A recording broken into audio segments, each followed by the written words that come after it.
a fun recording. We just don't say anything for 3 hours. Nothing at all. That would be amazing. Just for 3 hours, and at the end being like, "Well, that was the podcast." That would be amazing. Talk about trolling, especially if you had a really long and large listener base for a podcast, and you did it at episode 55, randomly. We could always just rickroll people right in the middle. Never gonna give you up, never gonna let you down, never gonna run around and desert you. That's true too. Never gonna give you up, never gonna let you down. I should have that recording on standby so we can do that. That would be a funny gag. It really would be. Just splice it in. We'll just say Q, and then I'll cut to it. Okay, well, this is episode 5 of FGG, fucking great games. Today, I'm joined by my lovely co-host again. I'm not by myself. Yeah, he didn't invite me for the last one. I'm alone. I did. I did invite you.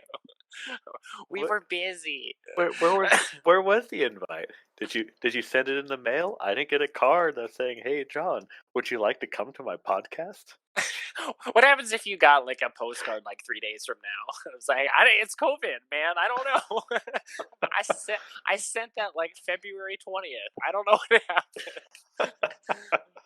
I don't know what I would think. And it was post dated correctly. They're like, what the hell? It's like, well, this is a new thing.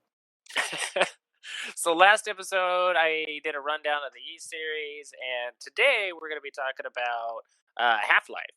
So we're going to be talking about the series as a whole, but the bulk of the episode is actually going to be about Half-Life Alyx, because John's had some awesome gamingness with it and has had the chance to experience it and play quite a bit of it. And I've seen quite a bit of his streams too. He's been streaming to our Discord, and it looks cool. And I had to take a refresher anyways on Half-Life because I did not remember very much of it from the Orange Box. So, but that's today's episode for our monthly 3-hour-long nostalgia game fueled podcast. Some of the early ones are really random. I love listening to those back sometimes. Yeah, I found pretty interesting in those. It was interesting coming up with titles for those, because it was I was trying to hit what we covered or talked about. And thank God there's kind of a catch-all with nostalgia or pop culture, because otherwise it really wouldn't make sense. If we were we're specifically only going to talk about PC VR games, and then you went back and listened to those and be like, what happened here? What did we do? Yeah, this has nothing to do about VR games. I don't understand. So what was your first experience with Half-Life? Do you remember? Well, I actually played the first Half-Life way back when that first came out, and then I liked it. I enjoyed it. It's been quite a long time since I've played any of them other than the Half-Life Alyx. Yeah. And to be perfectly honest, I don't remember too much about those games. Yeah, I definitely didn't. I went back to the Orange Box the last couple days, and I was like, oh yeah, I forgot most of this. But yeah, because the original came out in 1998, and I played that as well in my brief stint of PC gaming.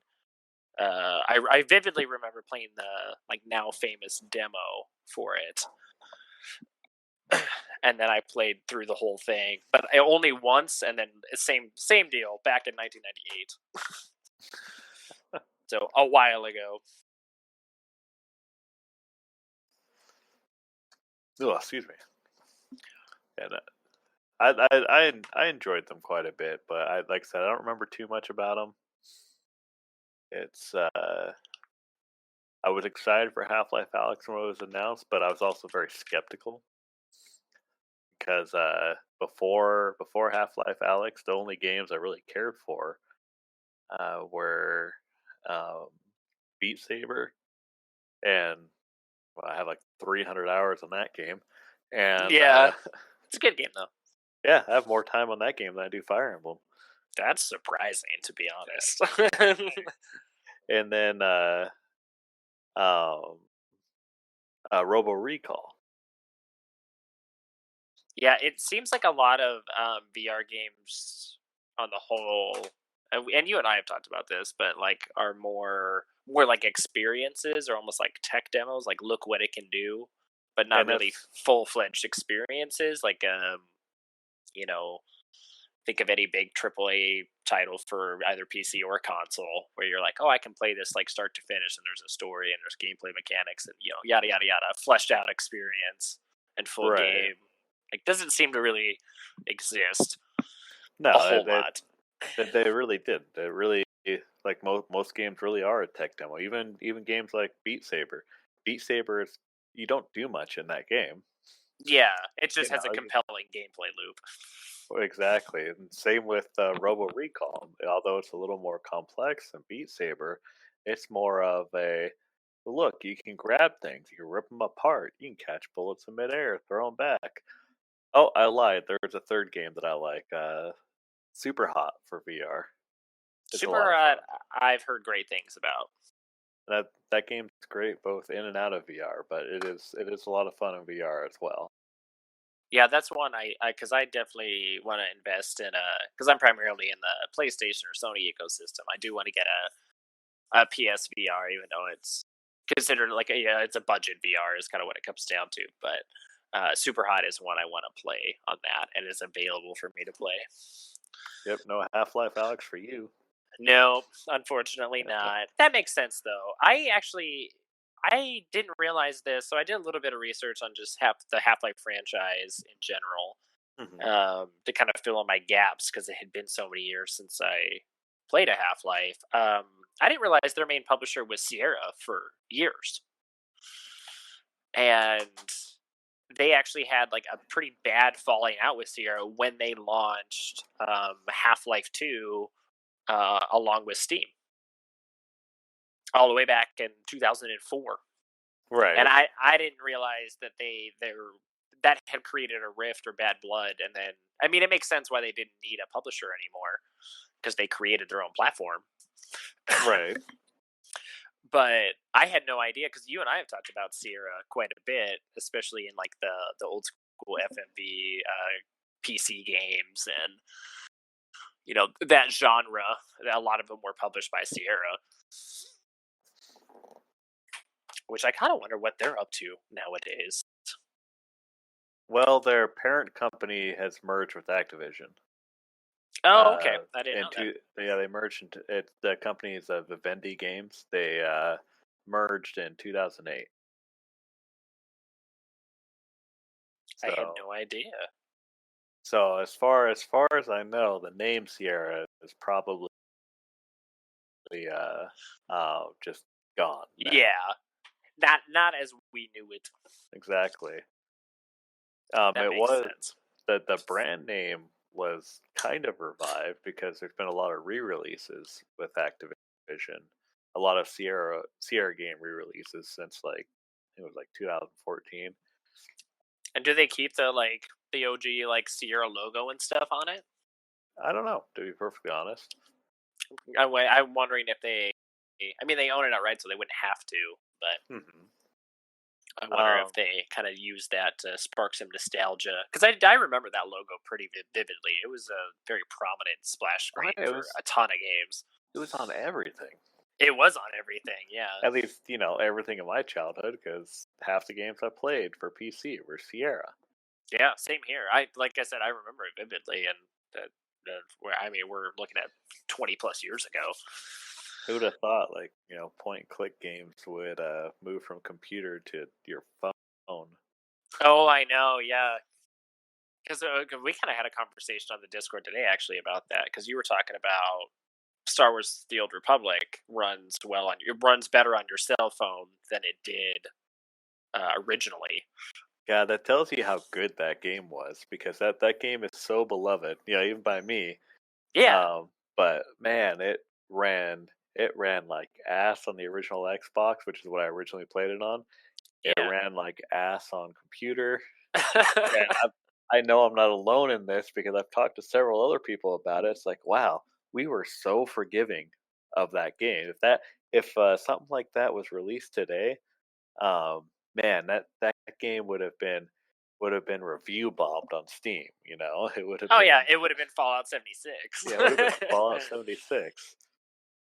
That game was so jittery. It was glitchy as all hell. And then I get on my phone thinking, oh, this is gonna be quite the experience. I'm like, huh, actually pretty smooth. It runs better. Yeah, and as far as like cell phone game ports, in my opinion, point and click games work really well for it. Um, I think we were specifically talking about ports of like Resident Evil 2 and 3, the originals, not the remakes, of course, on a cell phone.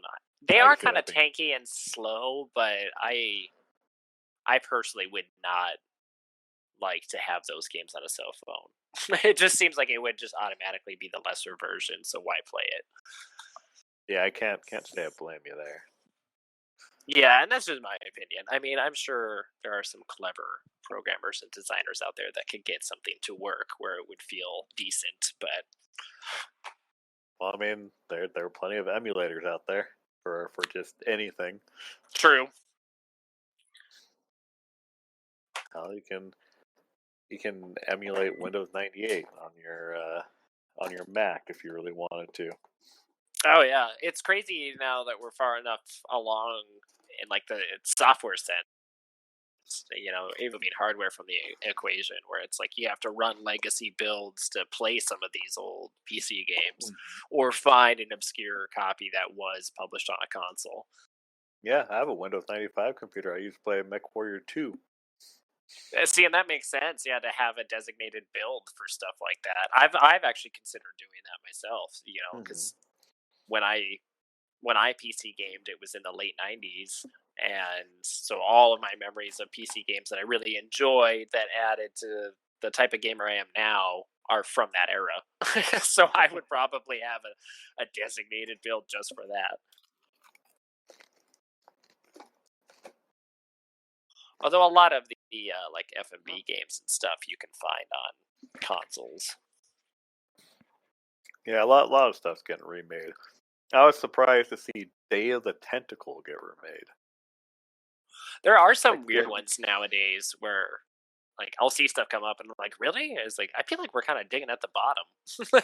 Whether I liked it or not doesn't mean much. It's just like that's an obscure game. We're remaking that, really? Well, you know, as we've mentioned before, the fact that Fire Emblem Three Houses was nominated for Game of the Year is That's that tells telling. you, yeah, that tells you how many good games were made. I mean, I don't get me wrong, I love Fire Emblem Three Houses. I have over 300 hours on it. I Yeah, love Three the Houses Fire is Emblem. amazing. Yeah, and it definitely is. You know, kind of it is the probably the best Fire Emblem out. You know, I've played all, even you know, translated versions of the NES and Super Nintendo ones. But But it is very niche. it is a very niche series, and to see it hit Game of the Year, I find it hard to believe that that is Game of the Year material, just because of how niche it is. Yeah, and And it was only on the very Switch. relative. It was only on the Switch as well. True, yeah. So then you got to think about just sheer numbers, just math. You know, how many people were available to even play it. Right. Compared to the PC market or PS4 or Xbox One or all their above. Now that being said, because it was nominated this last year, I would not be surprised if future Fire Emblems get nominated Yeah, because it's gotten far more exposure overall.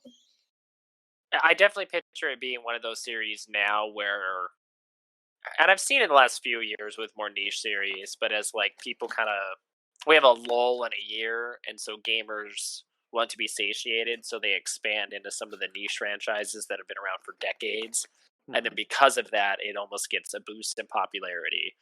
And then yeah, seeing it on screen during the VGAs, I'm sure is going to be I'm sure there's plenty of gamers who watched that or saw it after the fact who were like, "What is that?" And maybe looked at it and are like, "Oh, I like RPGs. Like I might like that, or I like Sims. Like I'll I'll Or check that out."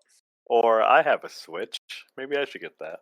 Yeah, I'm not playing anything right now. Like there hasn't been anything new that's come out that I've really been interested in. But if it was nominated, it must be good. Whether you've heard of it or not, kind of a thing.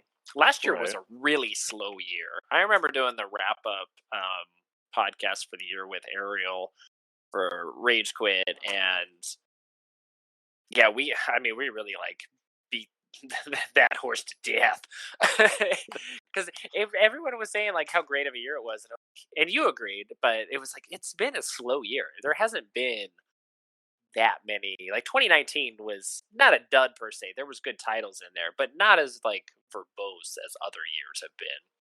But you know what? I like that. Oh yeah, it gave me I think time to we catch get up on stuff, so I was down to that. I think we get oversaturated with good games or games we think are going to be good. True. So, I mean, there are so many so many AAA games that get released that are just not very good. I mean, don't get me wrong, I do actually like the gameplay of Anthem, but Anthem overall is kind of a terrible game. There's nothing to do in it, and it's very, I think, shallow would be the right word. It's very Yeah, pretty, and there's just not much love put into it. Which, if you look at the development history, makes perfect sense. and for me, like that game is Fallout 76. I adore that game and personally love it to death and play it a lot. It was actually my most played game last year. Like I had like 150 hours in it, 160 hours or something like that. Hmm. And yeah, it was super content light. It had I played it for like first couple months it released, and then even I kind of got like bored of it, didn't play it for months, and waited for content drops, and finally like got back to it, and now Wastelanders is out. But we're looking at like what 2 years down the line that game's been out, and it's finally making headway in the right direction.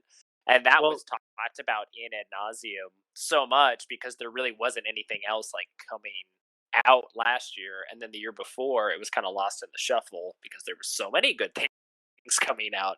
It's like it suffered from both cons of a light year and a heavy year. but you know what? They could still come back. I mean, look at Final Fantasy 14. On release, that game was not very well received at all. It was very, very much hated, and I don't remember how long 14 was out before it came out with The Realm Reborn, which was pretty much just rebuilding the game. And now I think it's the second most popular MMO. Yeah, I actually brought up stats and was looking up that the other day because I just downloaded it so I could play with you. I know we And played so much together. I know we haven't even played it yet. Wait, and my like free month is almost up, so I gotta make sure and subscribe. Um, let's see. Let's look at Yeah, the initial release was in 2010, that is insane. and then 2013, it was released worldwide for Windows, PS3 in August 2013, with versions of the PS4, Mac OS releasing later, and then an Xbox One version was scheduled to be released. yeah, the game closed November 11th, 2012, and then So that's actually kind of Fallout's kind of following the same track then, because a lot of articles I've read about Wastelanders compare it to Final Fantasy 14: A Realm Reborn, and time wise, that's about the same too, actually. And I think it's the third most played MMO right now. 14 is. Is it? What's number 2? Elder Scrolls. Really? Elder Scrolls got up there, huh? Elder Scrolls Online is like a quiet powerhouse in the background. I don't see a lot about it either, but there is a large, like, diligent fan base for it for sure. There was some press conference I watched where Bethesda was showing off some new DLC for Elder Scrolls Online, and it was like watched videos on like YouTube, and it had like one of the most amount of comments that surprised me too, because I played a little bit of ESO, but I was certain that Final Fantasy 14 would beat it out. Top played MMOs. Yeah, that's what I'm looking for right now. I want something like more current. Top most played MMOs in 2020. Oh, that's a video. Don't Yeah, do that. there's some of that. My audio cut in randomly. This looks like an most played MMOs 2020. This is the video. I don't want videos. Give me text. Not right now, at least. I don't care about top free MMOs. I want all MMOs. Yeah, I was like, I don't care if they're paid or free. I just want a list. So, okay, so number 1, World of Warcraft, which John and I didn't explicitly say, but we knew what number 1 was. Oh no, this says 2, Final Fantasy 14. It says 640,000 monthly players. Yes. ESO behind that then? 3, yep. What does that have? 500,000 monthly active players. So I must have been looking at an article where it looks like they're kind of jockeying back and forth. They're very close. And then you go to World of Warcraft, and it's 1.7 million to 3.4 million subscribed players. Yeah, there's no one catching up to them. No, it's just amazing though, because you look, it's like, okay, Final Fantasy 15 solidly at number 2. So I stand corrected. ESO 500,000 though, so they're 140,000 monthly players apart for active users, and then you could jump up to minimum. We'll go low end of the spectrum. Wow, 7 million. Double the size of Final Fantasy 15. That's amazing. Oh yeah, 1.7 to 3.4 million subscribed players. Yeah. Final Fantasy 14 has 640. Yeah, like you found the same article. I think so. 500,000. Yeah, I was trying to find one that was like timely. I want something in 2020. But yeah, it's crazy to see how MMOs or even just games as a service can do that, where they can nowadays come back from death. Like they can be horribly slammed, whether it's been like a huge blockbuster year for gaming or a year like last year, which was kind of a dud overall, and so kind of got the poor shake of things as far as the news cycle is concerned. But they still have like ample opportunity to kind of come back. Well, and apparently Anthem has the same possibility too. Yeah, apparently RuneScape's still up there too. It's number 5. I saw that. Yeah, that's another one that's kind of like a sleeper, like kind of quietly chugging in the background and has been around forever. Yeah, I remember playing that in middle school.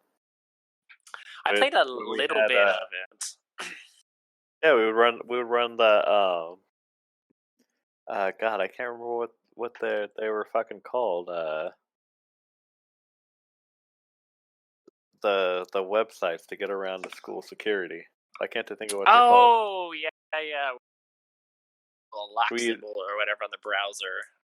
A proxy. Yeah, there was a specific like handful of websites though that you could use to do that, and then you could also use the workaround with the old school zip drives. Yeah, I used at the time it was Bulldog was the one that we used, and I remember that was what I used to go and play.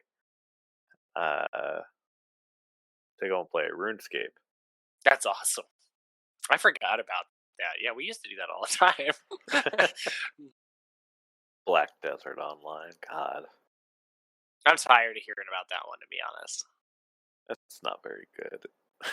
I played like 15 minutes of it, and I'm like, I don't like this. I'd rather play Neverwinter, which I don't think is very good either, and is free to play. But Guild Wars 2 is still up there. I'm sure you saw that. I did, yeah. Was that the number 10 Neverwinter? No, Neverwinter's number 10.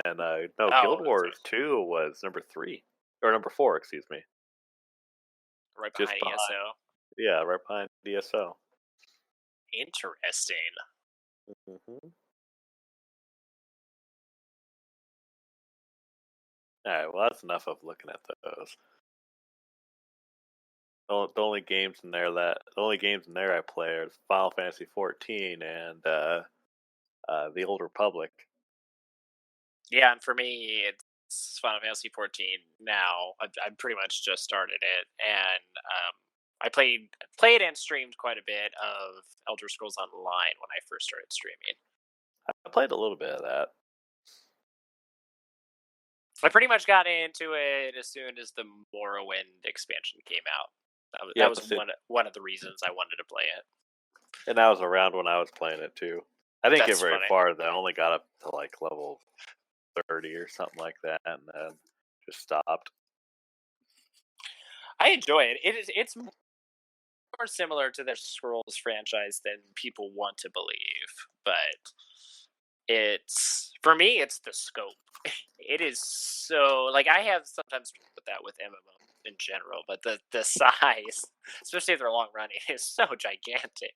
Like, where do I start? What do I want to do? I don't know. Well, and that's this actually brings me to something I don't like about Final Fantasy 14. Obviously, I've logged a lot of hours onto that game, Yeah, more so than probably any other game I've ever played. fair enough. But I used to play Final Fantasy 11, which I know you played for a little while. Yeah, There were things that frustrated with me about that game, but the one thing I liked about 11 was when I go places, I felt like I was exploring, this world. You yeah. don't, you'd wander into a dungeon, you'd wander into a new area. Sometimes things were too strong for you. That stuff happens. In Final Fantasy 14, um, when you go into dungeons, you queue up for them. Kind of like you would queue up for a game of Call of Duty. Okay. And it was great and all. It definitely makes leveling easier, and I like it for that.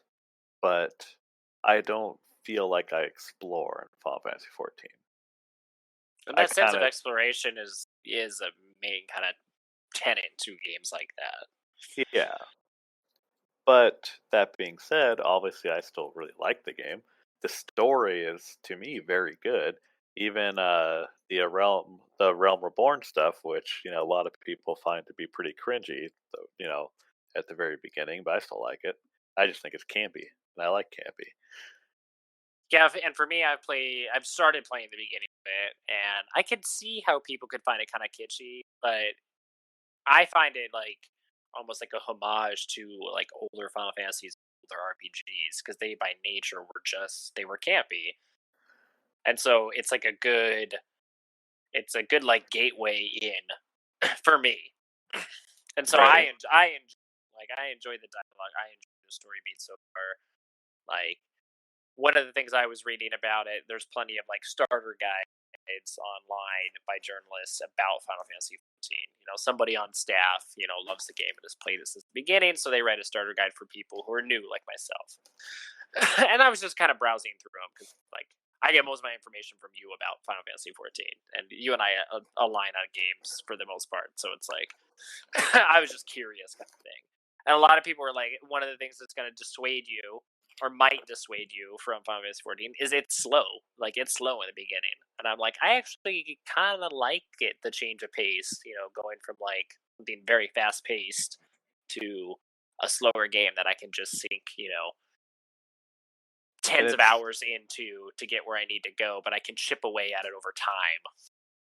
And see, I think it's funny that people say it's slow because I played Final Fantasy 11. I played a little bit of World of Warcraft, and I thought those were gruelingly slow starting out. Whereas Final Fantasy 14, before I knew it, I was in the post game stuff for the original content, not the expansion, not the DLC.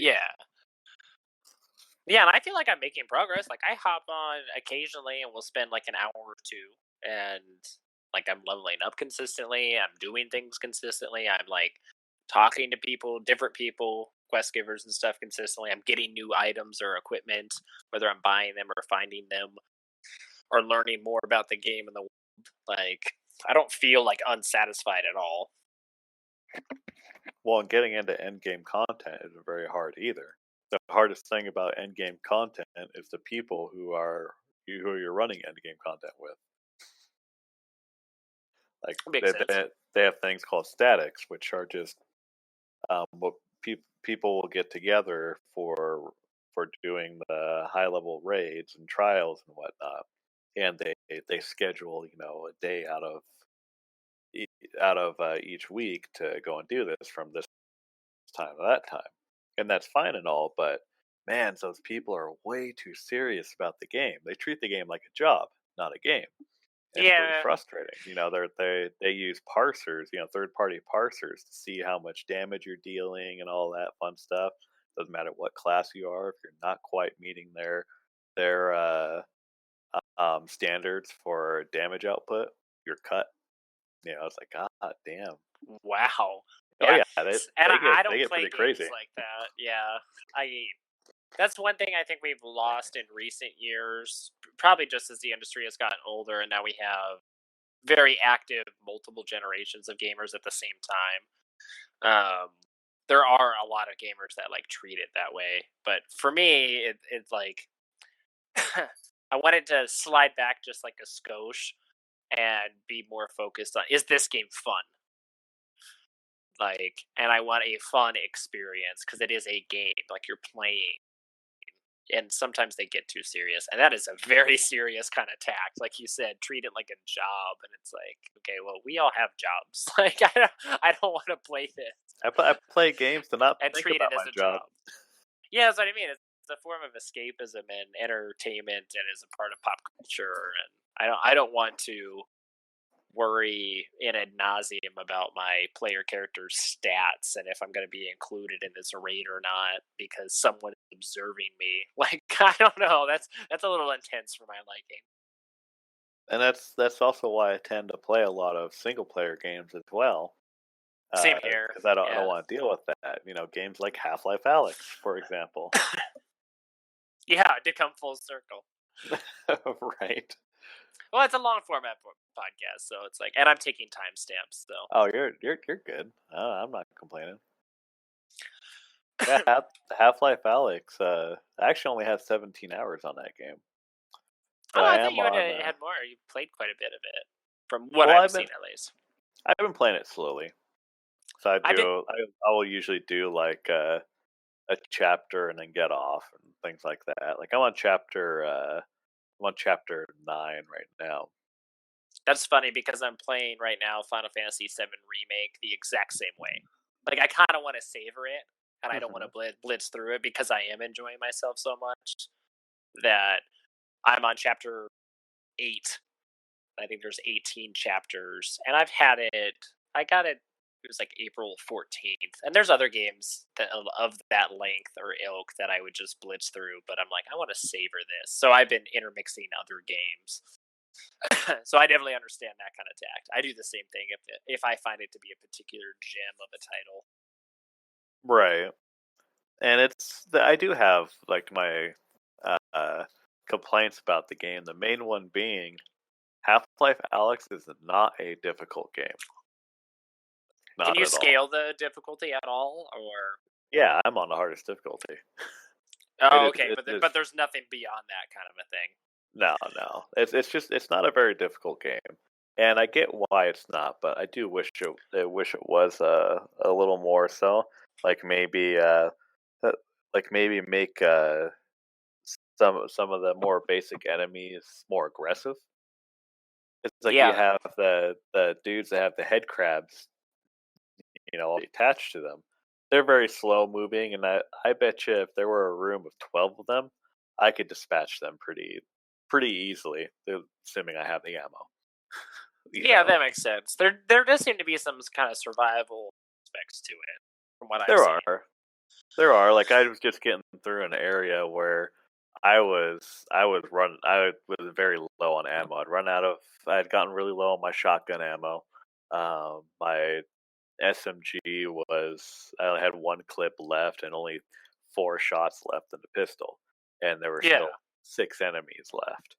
And so, I had to use things like the explosive barrels and stuff like that to take care of them. Oh, I did have 2 grenades, which, by the way, it took me halfway through the game to figure out that I can store, because you can store items in your wrist. Yeah. I can store them in both wrists. Ooh. I did not know that. So, I've been going through most of the game, like, having, like, a second grenade and holding the grenade. Like, the That's whole time. hilarious. So Yeah, no, now, I've seen you do that during your streams because we've obviously with COVID-19, John and I have been hanging out via Discord. We'll talk on there, and he'll stream, Half-Life or Beat Saber or something. But yeah, you've been holding one grenade. So you had no idea until recently that you could store in either wrist. yeah, I That's can crazy. store on both wrists. So That's funny. now I store 2 grenades and hold a third one. Yeah, we just see. So It's funny because you already had like a system in place to kind of get around that, so now you're still using it. Exactly. Or I'll carry the life around, which I don't care about having the life, which is the little syringe, Which you because can explode enemies. That's disappointing. yeah, like you can explode them when they're already attached to the enemy, but you can't attach it to an enemy and try and explode them. Like if I could do that, I would use them. Well, yeah, because I mean, and you think too with just the the tactile and like very visual nature of Half-Life Alyx, and then you see that in the game that you would be able to do that, like lunge at an enemy, stab it into them, and then shoot it. And another complaint that I have, like you played Half-Life 1 and 2 recently, right? I didn't play the first one recently, but I did Half-Life 2 and Half-Life 2 Episode 1 and Episode 2. Those are the ones I played recently. Okay. Well, in those, Gordon Freeman, he's got his crowbar and he's beating the shit out of things with his crowbar. And that's his thing. There is no melee combat in Half-Life Alyx. 0. Which is like super iconic because I'm familiar with Half-Life to a degree, but not very much. But one of my favorite franchises of all time is BioShock, which also became known with having a wrench. And it was a homage to Half-Life. Like, it just was. It's like they weren't pioneering anything. They were just paying homage to one of the greats because as far as like storytelling beats and even the aesthetics of like the settings are very similar in how they storytell, I should say. But that's surprising that Half-Life Alyx doesn't allow you to melee, because that's something else that would fit into VR pretty well too. Yeah. And there are also some, like there's obviously a horror aspect to the game, which I enjoy quite a bit. I've almost pissed myself a couple times. I'm not gonna lie. It's cool to watch as a spectator too, because it is legitimately scary. But there is one point which I didn't show you this part. I was playing this part yesterday. There's pretty much an invincible enemy that you run into, and you're supposed to avoid them. Okay. And that's a great that part's great. That's not an issue. The issue is the lighthearted nature in which you deal with this enemy. And what I mean by that is this enemy has a name, and his name is Jeff. Oh my god, it's Jeff. Jeff was Yep. in Doom Eternal. That was when Ariel and I monikered the summoning demons. It was Jeff, and they're a bitch. They're super powerful and practically invincible as well. And I remember it's like, what the hell is this demon? Because I had never seen him before. And Ariel's like, we shall name him Jeff. That's this thing's in-game name. Like you run into this guy. He's actually Jeff. Yeah, he's not Jeff in Doom Eternal. And in fact, I have an achievement. It's called Flat Note, and it's called kill. And it's the requirement is kill Jeff. Just kill Jeff. What you do to kill him is so that he can't see. Jeff can't see. He can only hear. And so you find him in a distillery for vodka. Oh. And so there's someone you run into, and he's like, "Oh, there he is." Like, "Oh, is that Jeff?" Like, "Yeah, that's Jeff." But here, watch this. And he drops. That's Jeff. Yep, that's Jeff. And so he drops a bottle of vodka, and Jeff, runs angrily towards the vodka. Yeah. Um, and so that's how you learn that mechanic. You throw the bottles of vodka, Which is and funny because that reminds me of Last of Us, the clickers, because the clickers are blind, but they can hear exceedingly well, and you throw bottles. yeah, and he also has another thing too. So he spews out this gas, and so if you get close to him, your character coughs, and so he hears the cough and tries to kill you. Oh, okay. But you remember when I was fooling around with the little gas mask that you can put on your face? Yeah. So those work there. Oh, that's nifty. Yeah, that's nifty. But yeah, you end up when you end up killing Jeff, you throw a bottle into a trash compactor, and then you close him in the compactor and just crush him in there. Oh, that seems very anticlimactic. It was pretty funny though. The guy who was telling you about Jeff, he's like, "What the hell did you do to Jeff?" He's like he sympathizes with him or empathizes with him. He's got some compassion. I think Jeff. I think he was just surprised, but I have a feeling Jeff was a friend or something. I don't know. Yeah, he had been around Jeff for so long. Right. Him and Jeff are buddies, even though Jeff is spewing toxic gas and trying to kill you. But something that was essentially supposed to be a very much a horror aspect of the game ended up feeling It was a punchline. Yeah, feeling more like a punchline than anything else. It was still, A cool sequence. Yeah, it was a very cool sequence. You had to hide everything.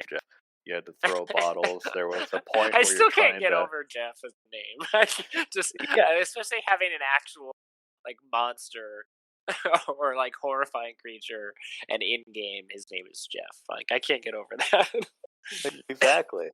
Oh, here's another achievement. It's called Hold Your Liquor, and it's catch a bottle falling out of a cupboard before it breaks and alerts Jeff. Did you do that one? I did. Nice. That's awesome. But these are kind of minor complaints. I wish that sequence was a little less lighthearted, but at the same time, the lightheartedness of this game is kind of its charm. Like you saw the part where your character first starts walking in the dark, and Alyx is asking Russell to just talk about anything, and he starts talking about how she's right to be afraid of the dark. Yeah, and why? Yeah, humans are afraid of the dark. Right, and she's like, "I regret Russell is really good, comic relief. Oh yeah, and I really love the Vortigauds, or however you pronounce them, those alien things. Oh yeah, that one that helps you and saves Alex's father. I'll put a spoiler tag in here, but yeah, that part was really funny too. I have brain damage. Oh yeah, when they first talk. Yeah, and then you start trying to talk. He's like, "My brain is damaged." Yeah, he gets aggressive about it, and you're like, "Oh, okay." It's like, I get it. Thank you. Yeah, you already said it. We're good. And then, of course, all those aliens have the same voice, apparently. So that's a thing. Which is funny because when I played Half-Life 2, it's still the same voice, which I thought was great.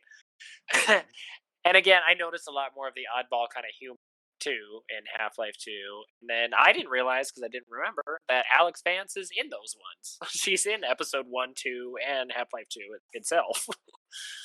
And they actually mentioned Gordon Freeman in Half-Life Alyx as well. And it's actually really, really funny because they find out that he's still alive, because this takes place between 1 and 2.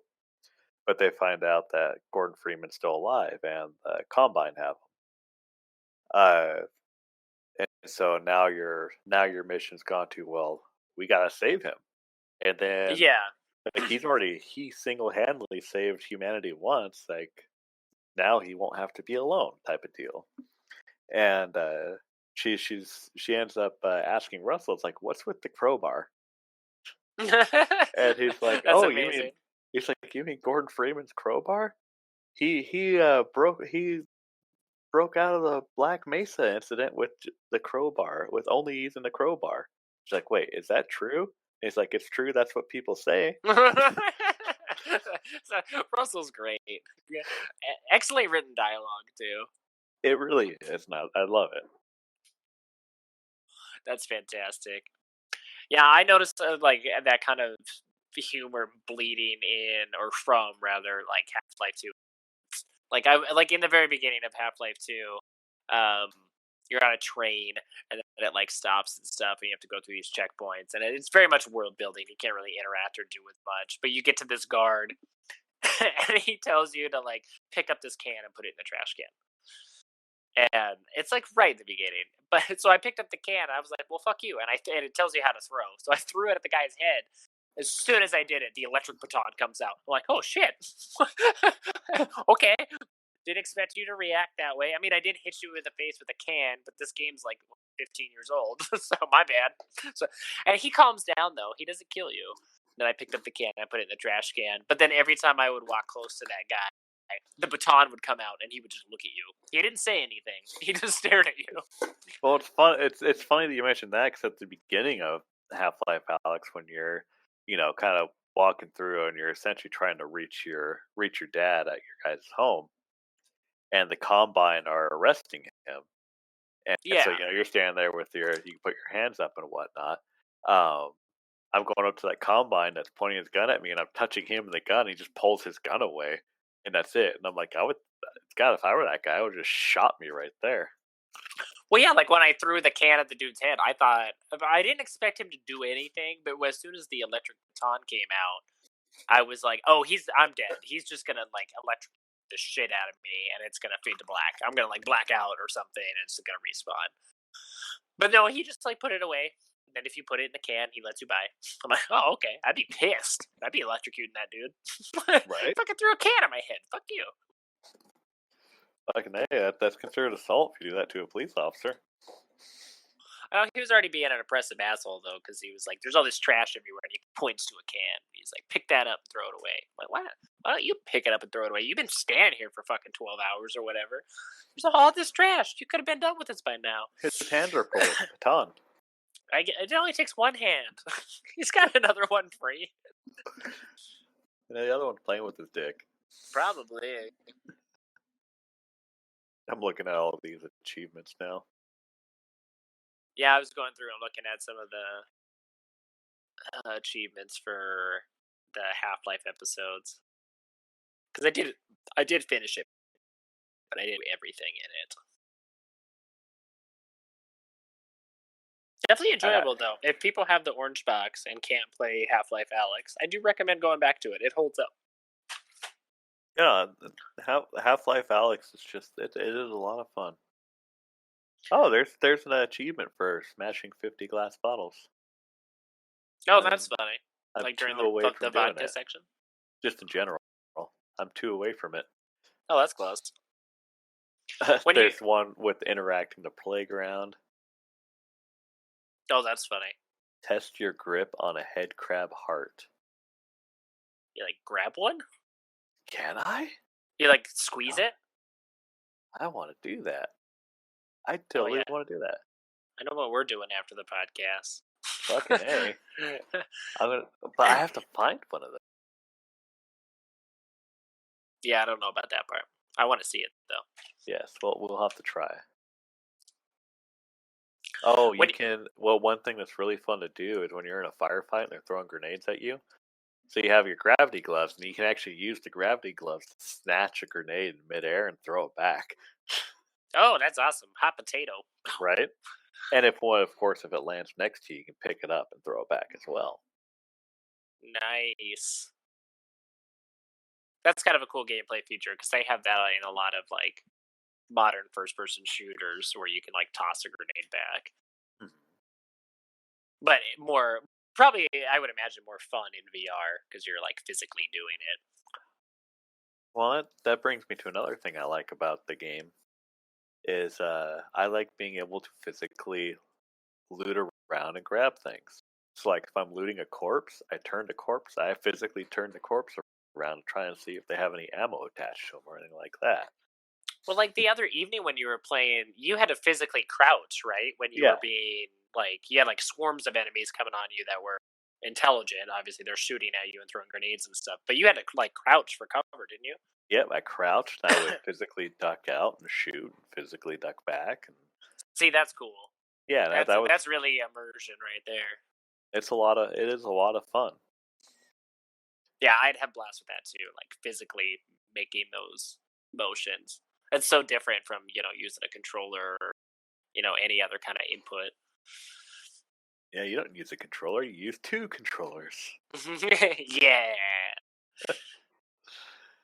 It's funny when you were talking about how you could store stuff in your other wrist Mhm. and you didn't know, and so you've played through 11 chapters or whatever without knowing that. Um, to space out my playtime for Final Fantasy VII Remake, I went back to Final Fantasy 13, and I've been trying to get a platinum in that. Well, I started like with an old save where I was like halfway through it. It's like In chapter case 8 in or case something. anyone's wondering why he's playing Final Fantasy 13, it's because he obviously has no taste.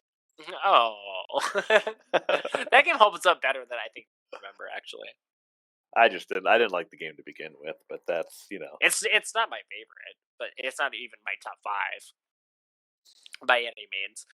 And of that trilogy, 13-2 I think is the best, but Lightning Returns is my personal favorite. I love Lightning Returns. That one is bad too, but I absolutely love it.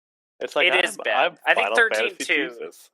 Yeah, exactly. 13-2 is the only one that's like a decent overall package. Like the story's good, the gameplay's good, characters are good. That was It has its flaws as well, but it's the most decent of that trilogy. I was definitely surprised with 13 too, because with how much I disliked 13, which I did finish the game, so clearly I didn't dislike it that Yeah. much. But with how much I did dislike that game, I was expecting 13 to just be absolute garbage, kind of like going from 10 to 10-2. But 10-2, I did like the mechanics of that game. Yeah, the gameplay mechanics are good. The story, it's like a wash. The story's Yeah, and it's unfortunate, but I never actually finished 10-2. 10-2, I did everything in just because I liked 10 so much. It propelled me to be able to finish 10-2. Yeah, I got most of the way through it, but I was just like, I'm not enjoying this anymore. The mechanics are good, but this story is Oh, it's bad. It's bad. It's definitely bad. Yeah, and with 13-2, I did the same thing. So I played through 13, and up to that point, I had gotten most Final Fantasies like day of, like as soon as it released. 13-2, I didn't. I was like, I didn't really care for 13 that much. I can wait. And then there was some sale, and I was in the mood to play an RPG, and I got it for 10, $15. And then I was like, oh shit, I should have gotten this one right away. It's fantastic. Like, this one is so much better than 13. And I was completely surprised by it. Like, I didn't think it was going to be because of 10-2 and because of how 13 started. Right. But yeah, no, that one's definitely the best overall package of the trilogy. 13's decent, and I've been playing that. The combat's very similar to 7 Remake. 7 Remake's combat is better, but it takes a lot from 13 and then improves on it vastly. So that's one of the reasons I picked that one.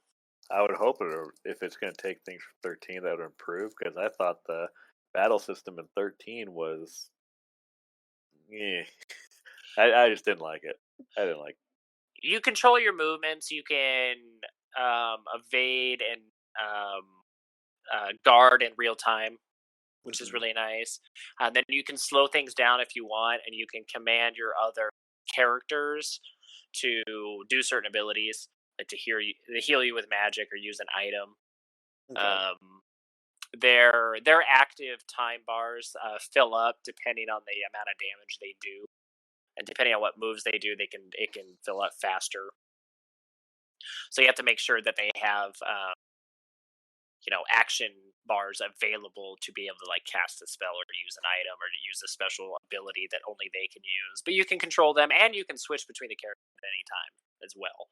So you can just play as Cloud and then micromanage your team members, or you can just switch to Barret or Tifa and then back and kind of control the map flow there. But you do control your movement, which is super nice, which you couldn't do in 13. They don't have the paradigms, but you can. Each character can switch to a different play style. So like Cloud can go from like operative mode where he's more quick but they're light attacks to Punisher mode where he's really slow moving but his attacks do like crazy heavy damage. Barret, if you switch to him and use him, you hold down the action button and he fires his gun. But then you can do like a special move that has its own cooldown meter to like do, a blast shot, and it does like a massive amount of damage. Tifa strings together combos almost similar to like a fighter, which makes sense because she uses her fists like metal knuckles. But it takes a lot of the more action elements of 13 and works it in, but it opens it up a lot more, which is kind of nice. But with 13, what I was saying, you were talking about how with the wrist, like you could store stuff and you didn't know it. Well, I started in the middle of a cave on 13 or a playthrough, and I didn't realize that I completely forgot because I haven't played it in years and years. You can upgrade your weapons. Oh, yeah. All of my characters' weapons were level 1. Didn't notice. and I kept dying. I was like, why am I not doing really any damage? Like, I was surviving, but I was dying way more than I remember.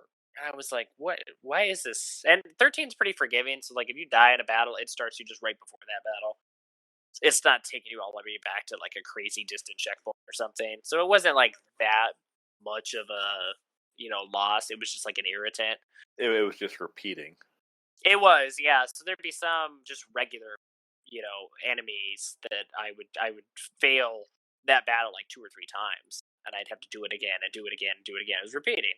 And then I found out I hadn't upgraded any of my weapons when I had played before for whatever reason, and then I hadn't when I started again on this save file. And so I went through and I had all these components. I had all the weapons that you could have up to that point.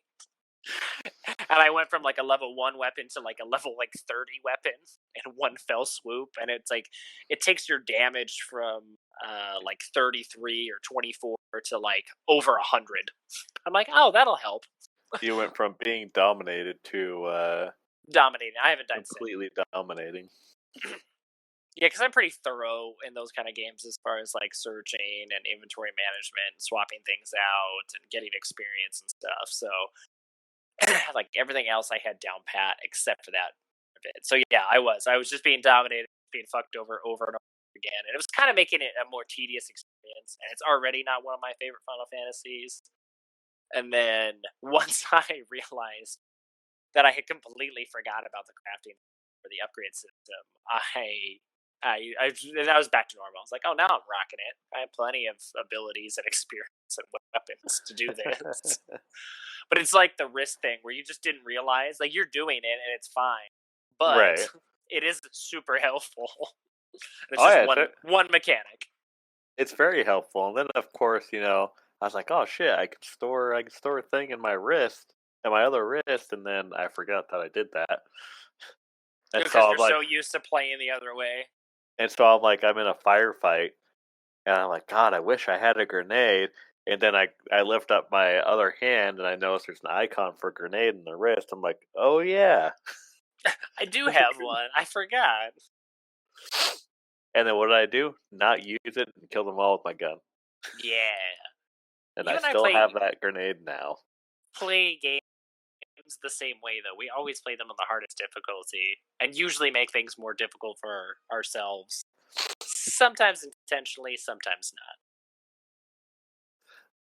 Yeah, so like I've actually stopped over leveling in RPGs because I want to have some sense of strategy in there.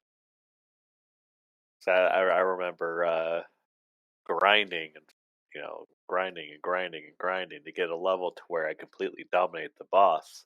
It's like, well, I don't really want to do that now. I want to actually Whoa. Mm. Oh, there you are. There was a lot of weird noises. Oh, But I actually want to strategize with the game. Pretty much, that's the gist of that.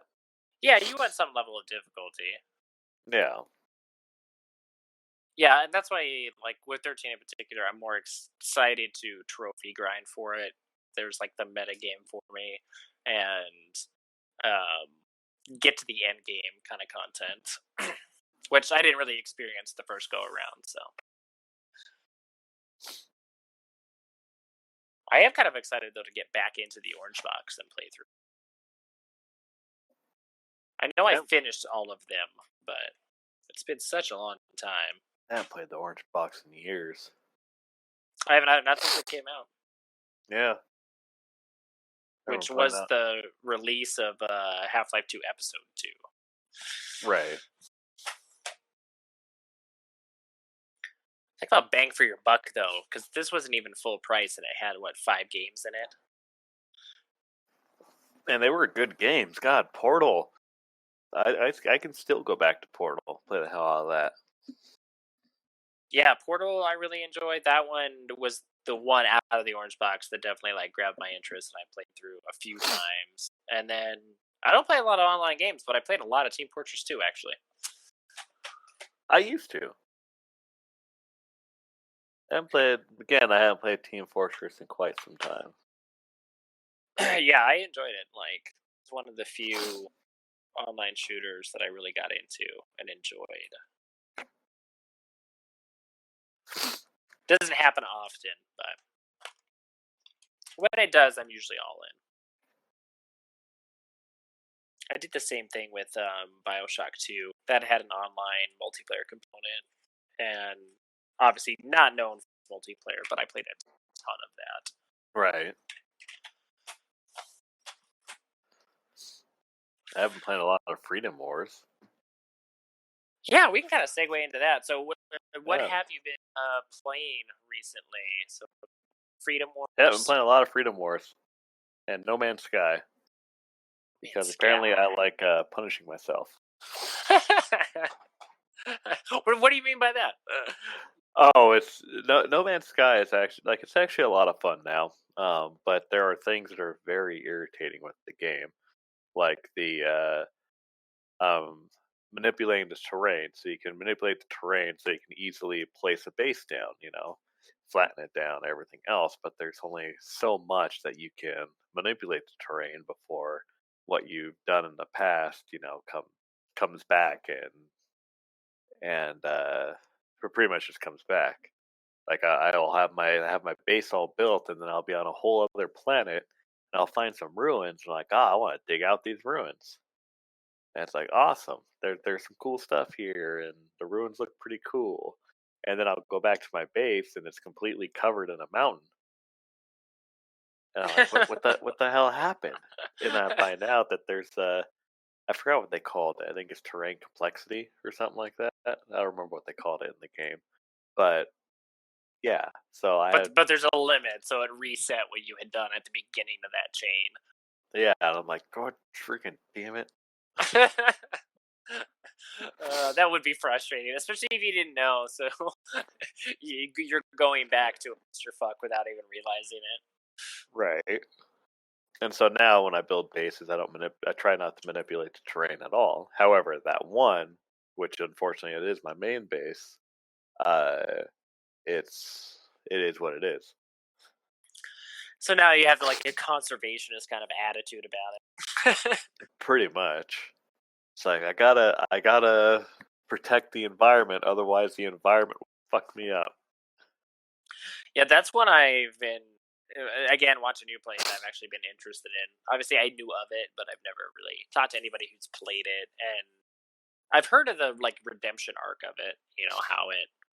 How it started off kind of rough and stuff, and didn't deliver on its promises, but slowly kind of gained its audience back. Yeah, it definitely did not deliver when it first came out. Because I got that game on release. I was one of the suckers. I was like, oh my god, this game looks amazing.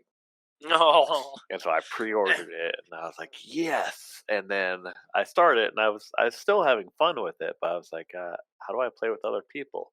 Oh, I can't play with other people. Oh wait, they said that.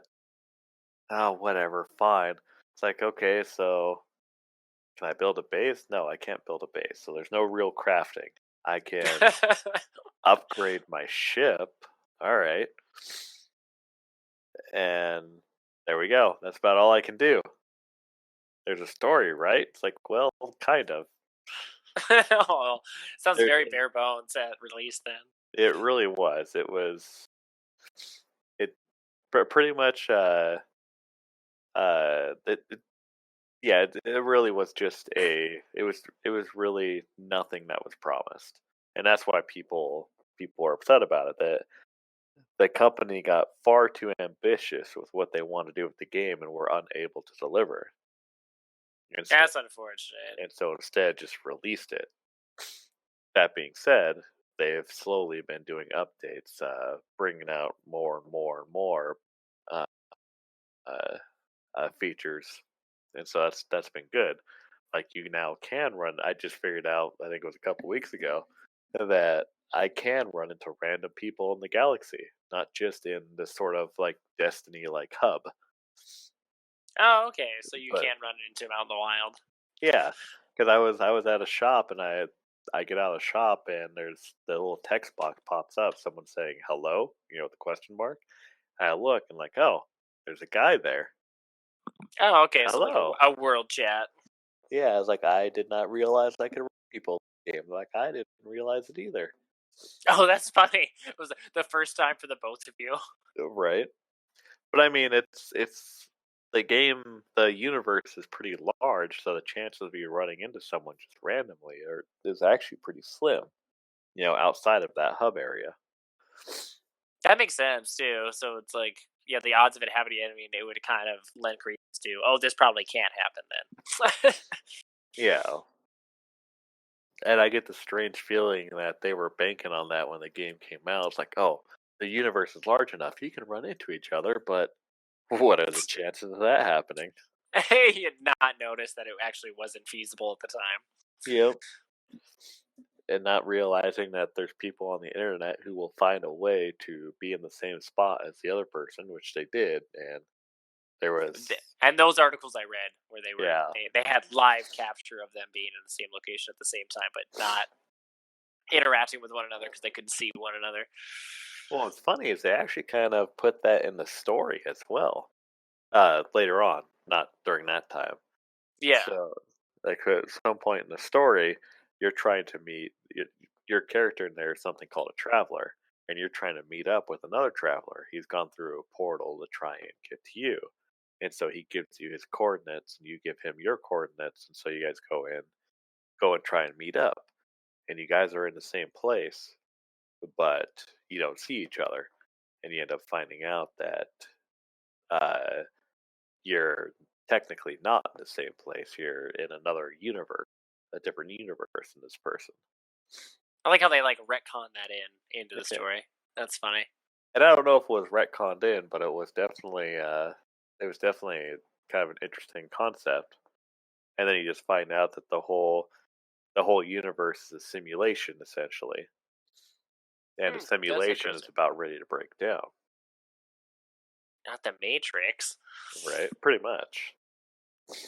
And so you're essentially just living the rest of your life. You're like, well, I don't know when it's going to break down. I mean, that I do and I don't type of thing, because there's pretty much you're given a time frame that the system's going to completely break down, but that time frame is in relation to the world outside of the simulation. So like 10 minutes out in that world could be an eternity in the simulation type of deal. Yeah, time parallax. Exactly. That is interesting, though. Yeah, since I've watched you stream that game a little bit, I definitely want to scoop it up and play it. It looks up my alley. I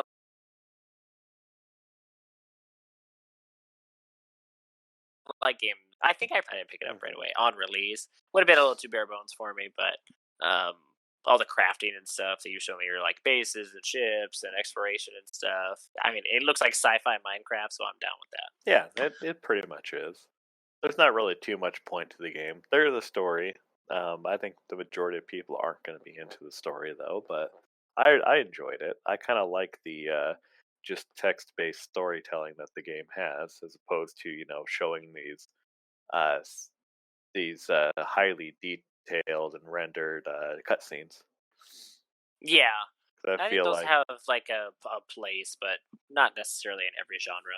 right, and you can lose a lot with those cutscenes. Like there was a Oh, scene absolutely, yeah. like there's a scene in the game. I say scene, it's explained to you. I go up to this monolith. This monolith is showing me this image, and it's describing the image. It's describing the image as this creature that's been Frankenstein together from many other creatures, sewn together with intestines and entrails. And it's like if I saw that image, I would not catch all those little all that detail. I'd be like, oh, well, it looks like a mass of random parts, and it looks disgusting. It's like, well, now I know why it's disgusting. Is because it's sewn together with entrails. It's got parts from several different animals, and I know exactly what it is, and that image in my head is more grotesque than what would probably be presented in front of me. So it has a greater impact on me than it otherwise would. It's kind of like the couple scenes I've seen you play where like the player character describes like how the person is reacting. So Yep. it's like it doesn't have to be, you know, pantomimed out to the T and hyper realistic. And it is more in depth where it's like, this person, they shift nervously and their eyes go side to side, as if their mind is elsewhere. Like things like that is like really interesting and reminiscent of those FMV games that we talked about earlier Oh yeah, in the like episode. those Sierra point and click games. Yeah, and they were always great with that because they just had, a stat screen with your character, and usually it was in the first person, and then it would have that little text block at the bottom, and they were always written like that. And we don't get that type of storytelling in games very much anymore. No, I definitely enjoyed it. How I don't want that in every single game. No, and Can you I don't imagine if either. Final Fantasy was made that way? Oh god, it would be so tedious. It would slow the pace to a crawl. God, it really would. And those But like, games now too are so like the cinematography is so important to them that if they reverted back there and started describing every single like event and scene like that, it would be so tedious. or how about Doom? Imagine Oh Doom being god, like that would be that. so weird. Yeah, and I like a lot of like shooters like that, in particular, like arcade shooters or action adventure games. I like when you can get like codex, or you can get like written accounts. So, like as the player, you can either skip them completely because you're like, it's Doom. I don't care. This doesn't bother me. It's the gameplay that's drawing me. It's how it looks, the frenetic, fast paced nature of it. That's all I want, and that's what it's built around. So it's like that makes complete sense. For me, I like having the option because I like that franchise so much, and I can go read if I want to Right. about like the background lore and stuff. But it's tucked away in the menu system, and there is no like for context other than what's written, and they're not written like that. But they It's do a good job. They're like lore books and things like that, or lost histories, and it provides context, but you could completely skip over it and know exactly what's going on. it's pretty much the story is optional. Yeah, exactly. And in a game like that, that's completely understandable because Oh it's yeah, of course. not revolved around the story. It's revolved around the gameplay. It's like in the first game, well, I say the first one, I mean the 2016 one.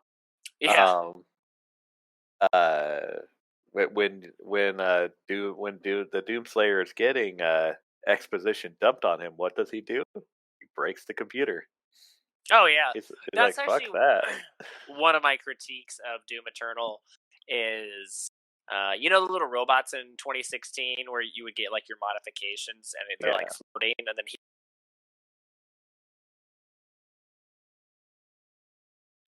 rip them off and eat the robot. It makes me super sad. That was always one of my favorite parts. You're like, time to blow some steam. It's like, what? He's making love to the robot. Wait, Wait, nope. what's that? Doom guy. This is the wrong game. This is the wrong game. What am I playing? Doom Lover? What is this? Right, Doom Lover. Doom Lover 2000. Sounds like some Tumblr fan fiction BS right there.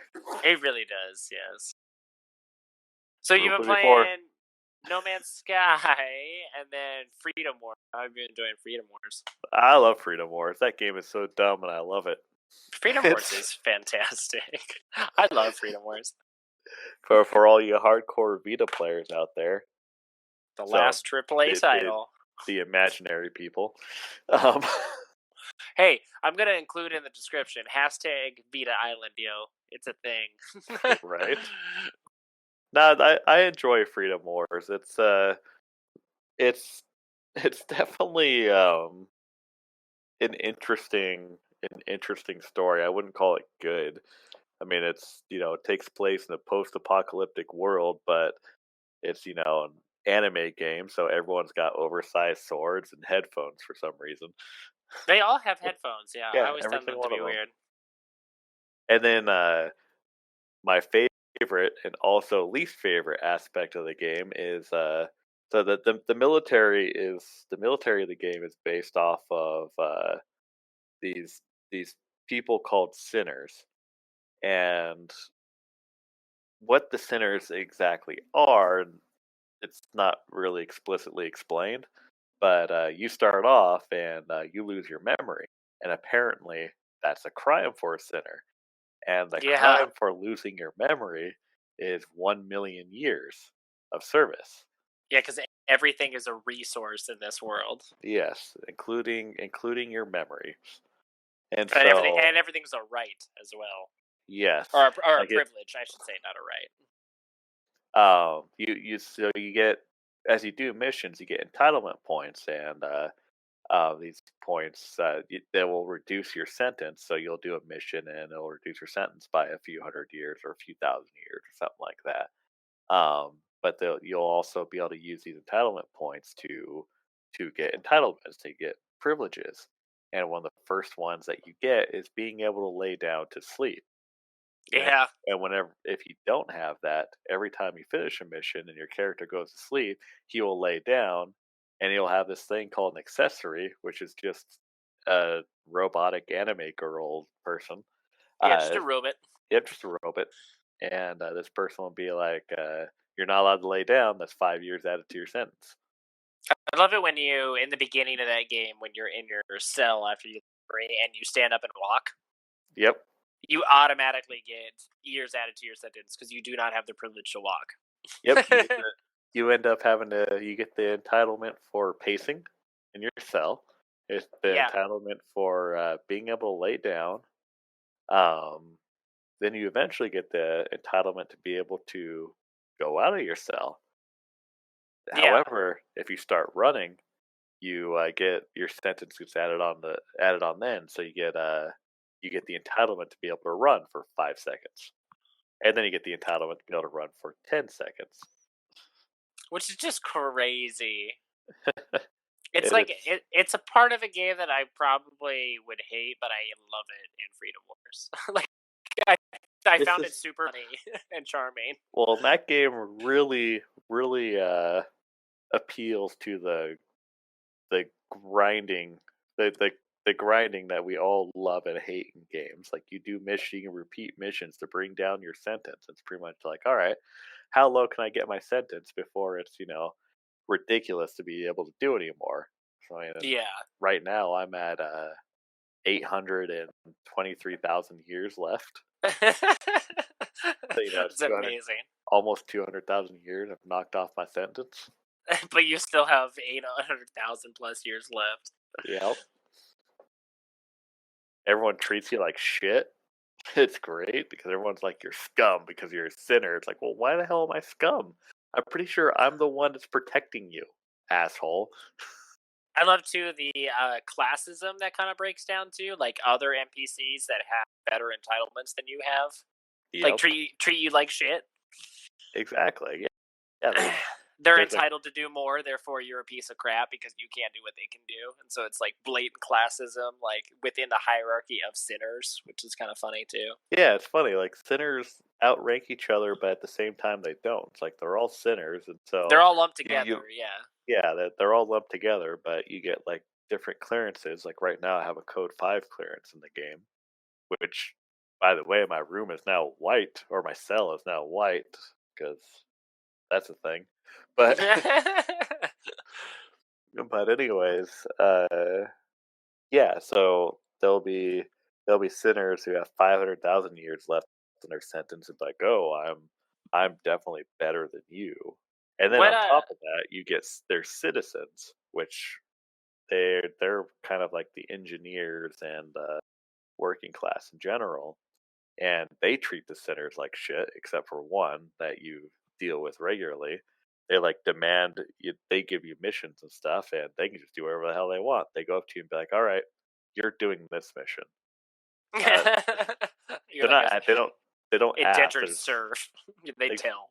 You are a serf essentially in that Yeah. world.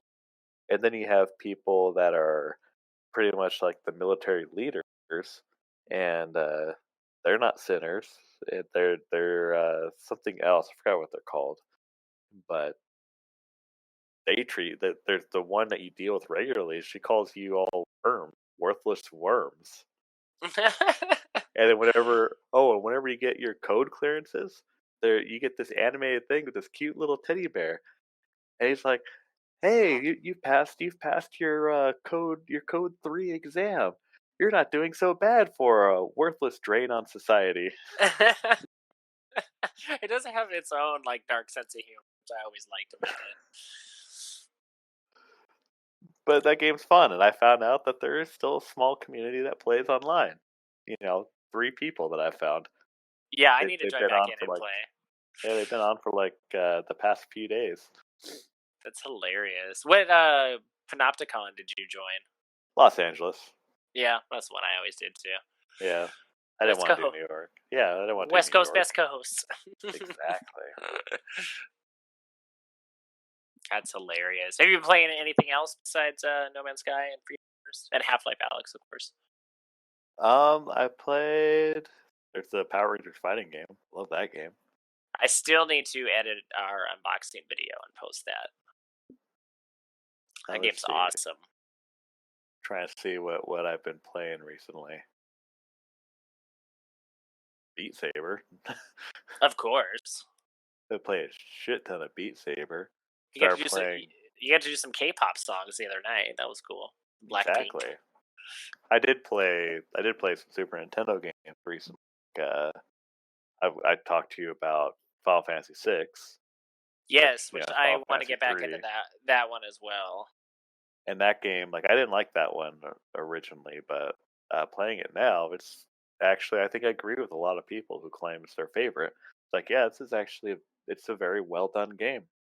My least favorite part of the game is the person who is advertised as the main character, who is Terra, and because she's kind of a bland character. But She's incredibly bland. I played the beginning of that game several times. yeah, Haven't gotten very far because of her blandness. but at the beginning it makes sense because she's being mind controlled essentially by Kefka. That's true. And Kefka, I have to say, he is the best villain of anything ever. He's just great. He's just a good villain. He's relatable and psycho at the same time. I mean, imagine a Joker having reason, and then just like, fuck all y'all. Fucking hate it. Pretty much. It's like, and you go through most of the game, you don't even realize he's the main enemy. You think this Emperor guy's the enemy, and he's just this Emperor's lackey. And then he ends up killing the Emperor, or I think he killed him. I don't remember actually. Point is, I love the idea though of a jester taking control of the king's court. Like that. I like that. oh, and you definitely see how ruthless Kefka is when he's ordering people, when he's ordering around. It's not, he doesn't hold anything back. He definitely shows that he doesn't give a shit about anyone or anything. Yeah, But- that's one that I've always been intrigued in as a big Final Fantasy fan, but I've never gotten very far in it. But I'm very aware that it's, usually Final Fantasy fans are divided between 6 and 7, generally speaking, as their like absolute favorite. And then you get me. I just look 9. I think 9's just great. 9's Oh, phenomenal. wait, no. Mystic Quest, best Final Fantasy ever. Hand- Bar none. Hands down. Greatest game ever. Sorry, Europe. That was the first Final Fantasy. Oh, I know. Yeah, I feel like I should apologize to Europe for that. Even though the States had nothing to do with it, I still feel bad. No, it wasn't even called Mystic Quest for them. It was called Final Fantasy 1 for them. No, I know. Well, That's what I mean. I feel bad. Mystic Quest for them was Legend of Mana, Yeah. which was Final Fantasy Adventure here. God, I know. Ariel and I did an entire Rage Quit podcast about Final Fantasy in particular, and there was a huge portion of that podcast episode just devoted to the naming and release date conventions of the series and why it was so confusing and what it actually was and why that happened. Like, God. I think it was called Legend of Mana. I think you're right. I think it was because It one of the was games one of- I've been playing is Adventures of Mana. It was the first Mana game. Yeah, which is the Final Fantasy adventure, and that's Yeah. Adventures of Mana now. But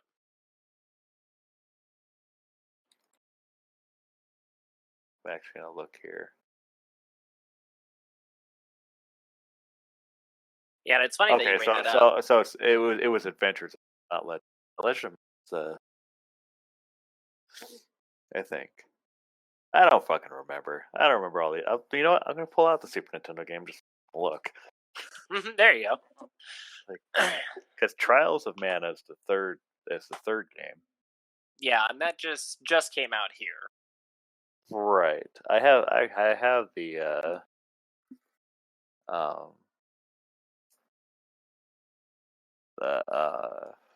translation for Super Nintendo. Oh, nice.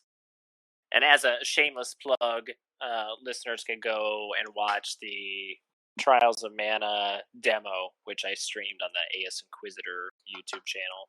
I'll have a link for that. But Secret of Mana is the Super Nintendo. yeah, the middle one. Get one. The best one. Yeah, which is really the only one that people know. It is the only one people know, but it was a great game. It was a three-player game for the Super Nintendo. Yeah, and it's funny that you bring that up because one of the games that I've been playing is Adventures of Mana. I've been playing that on the Vita. And that game is okay. Yeah, it's kind of a It's- slog, to be honest, and it's the iOS for it, or remake, I should say, is a lot shorter than the Vita version, and probably rightfully so. The Vita one is very drawn out, and it's a little bit annoying because it doesn't need to be. Yeah. It should be only a 8-hour game, a 10-hour game. On the Vita, though, it clocked closer to 20. Oh, a Sword of Mana. Okay, that's what it was. Or no, that's the Game Boy Advance one. Sword of Mana. I don't freaking know things anymore. That series is all over the place too. Well, that's the problem is their whole naming convention for these games is confusing, and so even today, they're Well, like, yeah, I get tried why. to course correct later, but Yeah, I get why they did that because it was we had Final Fantasy 1 here, and then we didn't get another Final Fantasy in the States until 4, which ended up being called Final Fantasy 2 to try and prevent confusion. yeah, because what happened with at the time people would have asked, well, where the hell is Final Fantasy 2 and 3? Exactly. And then later, where's Final Fantasy V? You know? Yeah, we never even got Final Fantasy V until much later with butts. Yeah, and 5 Excuse was me, released on Barts. the PS1 when they threw those into a collection and then corrected the naming convention. And then 3 we didn't get until the DS, which is insane. But Yeah, it's like iOS and they DS. completely changed it too when it came out for DS. Oh yeah, because it There was a soft remake. Yeah, it really was.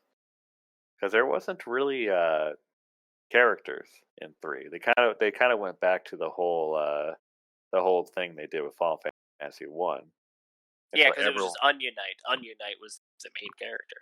well, everyone was on your knight at the beginning of the game, and then from there you end up getting more classes and Yeah. learning more abilities. So it's like there wasn't characters with character names. That game was okay. It was a little bland because it didn't have a villain that really mattered. It was just this entity called the Cloud of Darkness, but there was no real connection to this villain who was just essentially fighting a force of nature, which isn't bad, you know. There was nothing to really hate in that game. Yeah, and that one I haven't played through either. I think it's available to play in the beta now, so I have it actually downloaded on my, but I have not cracked it into it. It's better than what they did for 4. Don't get me wrong, I love 4. 4 I do absolutely love 4, but the freaking stupid twist at the end with Golbez, you find out that he was mind controlled, and there's this other villain that's really the real villain of the series that you It's have like not heard about the entire time. They haven't heard about. There was no real hint that this was the case. Nope. And so it was a twist that had no meaning. It was less of, oh my god, I didn't see that coming. It makes so much sense now. It was oh my god, how could I have ever seen that coming? There was no information. Yeah, no foreshadowing whatsoever. You're just like, god damn it. And for me, 4 currently is my favorite of the like pre Final Fantasy 7 Final Fantasies, and mostly just because of the ethical kind of like turmoil that Cecil goes through, like realizing that he's the bad guy and then actively becoming the good guy was like the first for a Final Fantasy. So I had trouble with a lot of the changes to the characters as went on with the game. Like Rydia, for example. You know, she never wanted to use. She was afraid of fires, and so she never wanted to use fire magic. yeah, And the development to get over that is essentially everyone saying, "Well, just get over it." And she's yeah, like, okay, and uses fire. done. Pretty Nailed much. it. And then all of the fake out deaths in that game. Oh There's my a lot of God. fake out deaths in that game. I was desensitized to it halfway through the game. Well, yeah, because it's so overused, it doesn't matter anymore. And then you get, you know, Final Fantasy, like the original Final Fantasy 2. There were several people who died in that game, and they were gone. Oh yeah, and Final Fantasy 2 is great. I love Furion as a main character. I did too, and I do understand people's hatred of that game because it's janky, but I like the idea of the system. You know, I do too. leveling up through proficiencies as opposed to levels. Which is funny because that's how like Elder Scrolls does it. Right, but there were stupid things that game did. For example, your HP would not level unless you got hit. Yeah, And well, so- but you could spam that in the beginning by attacking yourself. Yeah, you can do that, and that's a dumb way to level. Oh, in some ways, that's- yeah, absolutely. It's a very dumb way to level. And then when I had played the game the first time through, I had cursed one of my characters because I had a cursed weapon. Yeah, And there was no way for me to remove the curse until much later. And it was really frustrating because like churches wouldn't do it. Churches don't remove the curses. I think it was only Holy Water will do it, and Holy Water wasn't available until like 3 towns later. So I have this gimped character for For quite a while. for quite a while. I was like, God, freaking damn it! And so that was frustrating, but That would be rough. I don't think I ever had that happen. it's one of those things that the system itself works really well on paper, but they just didn't implement it very well on that game. Yeah, there just needs to be checks and balances. Right. But I did love the dark nature of that game. I really did. And I can't really think of a Final Fantasy that has achieved that same level of despair. Yeah, that's one that I would almost like to see, not a 3D remake of it, but a remake using maybe like the Octopath Traveler, like Brinkley default engine. I I think that would be really interesting. I would love to see a full on remake of that game. Just kind of update the story, because even though I do think the story was good, the characters in that game didn't really have much character, No, they didn't. and it definitely shows that this was a very early G. And so that's why I forgive it a lot, because it is a super old RPG. The storytelling in it's not the greatest. It was the second in a very successful series. Yeah, I've been playing Phantasy Star 3 Generations of Doom. It's the same kind of thing. It's definitely very much of the time. I'm enjoying myself with it, but I'm very aware of like how RPGs functioned at the time. So like I'm fairly forgiving because it's just very of the time. So it doesn't bother me as much. I don't expect any modern sensibilities when in blind, I should say. But I did like the storytelling in that and the gameplay mechanics. Yeah, and actually, a perfect game that embodies that idea really well is the first Zelda game, first Legend Oh of yeah, Zelda. That game, I love that game, but it really is kind of a janky game. yeah, There are some serious balancing issues in that game, and although I personally enjoy the lack of direction in that game, you have to kind of figure out where to go on your own. I yeah. They personally don't really tell you anything. I personally like that, but I understand why others don't. Whereas, like Link to the Past, for example, for Super Nintendo, there's more of a path that they have you follow. Yeah, it's very guided But as there far as is the level design. right, but there is still a little bit of deviation you have to do in order to get through the game. Like there's some bosses that you get items into dungeons, and some items will help you for the boss of that dungeon, but sometimes they just help you get through the dungeon, and you'll use that item on the boss in a completely different dungeon. Yeah, And which is so, very true. and I felt like that game in general still very much promoted exploration, but still was giving you a path to victory, so to speak.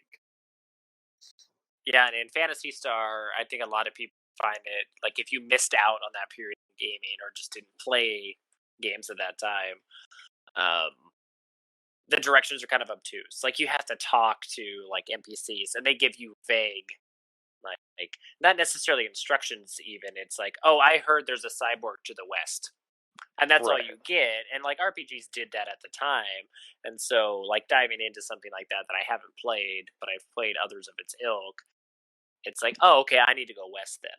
But some Cas- people might not like think of that. It's like, oh, where do I need to go? It's like this person's just talking about something that's unrelated to what I'm doing. It's like, well, no, actually, they're like inadvertently telling you where you need to go, and you just have to listen, read. Castlevania 2 did that shit too, but they did it terribly. Yeah, Oh yeah, Castlevania 2 NPCs will give you find things, but the clues are so incredibly vague that it's hard to decipher them. Also, some of the NPCs just flat out lie to you. oh, that's rough. And so, that game's like, God freaking damn it. I remember during the NES era in general, writing writing down everything NPCs say, and that's just about any RPG like game. I remember doing the same thing. Yeah, I did the same thing with Crystallis on the NES. I wrote everything down. Mm-hmm. Drawing maps out in dungeons and everything else. I actually did that for the first time in probably decades with Phantasy Star, because it's just a static. It is just a static screen for the dungeon, but they're huge and they're just windy labyrinths with like a person in them, and the random encounters is quite high in that game, which is fine. It's doable. It's not like there was that you'll probably know, but there was a dungeon in one of the Final Fantasies, and it carried over. It's one of the early ones where every single step was a random encounter. I can't remember which one that was, but it's nevertheless, it's not like that in Phantasy Star, but it is quite high, and so I actually found myself mapping it out. Right. It's like, okay, I've been here, you know, take a few steps or go to the next screen, just so I wouldn't get lost. Right. And you do have items in that game that immediately take you out of a dungeon, so you don't really have to worry about backtracking too much, but you definitely need to know where you have gone, prior, so you don't get lost while you're trying to find some NPC to talk to. Another thing I remember writing down all the time were, a lot of games didn't have saves. Oh but yeah, they you had have the passcodes. Yep, you had Yeah. the state codes. And freaking my favorite game that had that was Guardian Legend for the NES. Oh yeah. Love that game. It's it's a mixture of Legend of Zelda and Galaga. It's freaking, Yeah. it's freaking great. They had crazy genre mashups back in the day too. Yeah, that one was a good mashup, and I can go back to that game anytime and just freaking dump hours into it. Yeah, that's a good one. I enjoy that one too. But now I don't have to write the codes down. I can just take a picture of it. I know, right? I love because I've been collecting a lot of retro games and stuff, and trying to get complete copies. And in particular, the Genesis is one of my favorite consoles, because that's when I started, kind of grew up with. Yeah. And all the manuals have 10 blank pages in the back that are just for notes or passcodes. God, remember getting manuals in games? I know. Well, it was when I was pulling out the orange box so we could do this episode of the podcast. I cracked it open, of course, and there's a manual in it for the PS3, and I'm like, oh my god! And it actually has color to begin with. It's not a leaflet. So it's got the orange box cover on it. It's got an orange backing to it with the Team Fortress logo and the Gordon logo, like silhouettes. Mm-hmm. And then it has all the stuff to it. It's got the warnings, of course, but it's got getting started, welcome to the orange box, starting the game, Half-Life 2 plus episodes 1 and 2, Portal, Team Fortress 2 credits, and then limited 90-day warranty. And it's just packed full of information. Well, yeah. Like, oh my god, I haven't seen one of these in ages. Yeah, I was gonna say the 360 and PS3 era, half the games had ended up going to just little leaflets for advertisements for other games that publisher published. And I was happy to see when we went through Power Rangers Special Edition for the Switch that it had a full-on manual with the move set guide and everything else for each character. It was great. Yeah, that was super cool. And actually, another game for the Switch I got has a manual. It's called Wargroove. Oh, does that one have one too? Yeah, it's a little turn-based strategy game. That game's really good. I really like that game. A little cheesy, but I like cheesy. Yeah, I'm trying to think of the last. Let's see, I got Doom Eternal here. That's a fairly new one. I'm sure this is gonna have the leaflets. Oh yeah, Wargroove came with all this other crap. I got the digital soundtrack, stickers, and a map. I like maps. Yeah, so Doom Eternal is the same kind of thing. It's got decals for your control. So you can make it Doom themed if you want. Mm-hmm. I think that was a special Amazon thing. Might have been just through them, not necessarily Doom Eternal. Oh, hey, there's my little Altair. It's because it's Bethesda published. It has a Fallout 76 Wastelanders lit. There you go. Yeah, just a single little leaflet Hey, on the they got front. a On the front has that, fire. and the back has join the Doomslayers Club. And then I have a single bifold that has the game controls and the warnings. That's it. That's actually more than a lot of things give you now. I'm really surprised that the bifold's actually in here. And it's in color and has like the warranty information on the back, the cover on the front, and then the middle pages. Left side's warning, right side is game controls. I love getting games now where they you'll open them up, they have nothing inside them, but they have the little clips, the whole things. I know, yeah. It's like, why? In Save case yourself we on want a to little write, bit of plastic. in case we want to write down, information that the NPCs say, because we don't have the internet. I do love how though they have reversible covers. A lot of games do now. Yes, I do like that. I also love going back to PS3 games which is kind of where that started, that era in gaming, not specific PlayStation 3, but it's like before I noticed that they were doing that, and I'm like, oh shit, this had a reversible cover, and I've had this game for 15 years. I had no idea. Like when I pulled out Final Fantasy 13, it has a reversible cover. I didn't even notice until now, and I was like, oh, I'm gonna flip that. New ones, though, I seem to notice more. Like my PS4 and Switch games. Well, it's pretty much. It's one of the first things I look at. Well, pretty much now, if they don't have a reversible cover, you kind of feel gypped. I hate it when and I'm sure you've seen this too, but when you get like a Switch game and it doesn't have a reversible cover, but it has the controller layout on the inside of the cover. Yeah, I've seen that before. So you can't see it because like all the stuff's in the way, whatever's inside. Not very well, at least. And then like the idea is that you would like reverse the cover so you would have the controller layout on the outside. Like, why? Who does that? Psychopaths. I think that's what I was just gonna say. Heathens, psychopaths. It just seems wrong. It is wrong.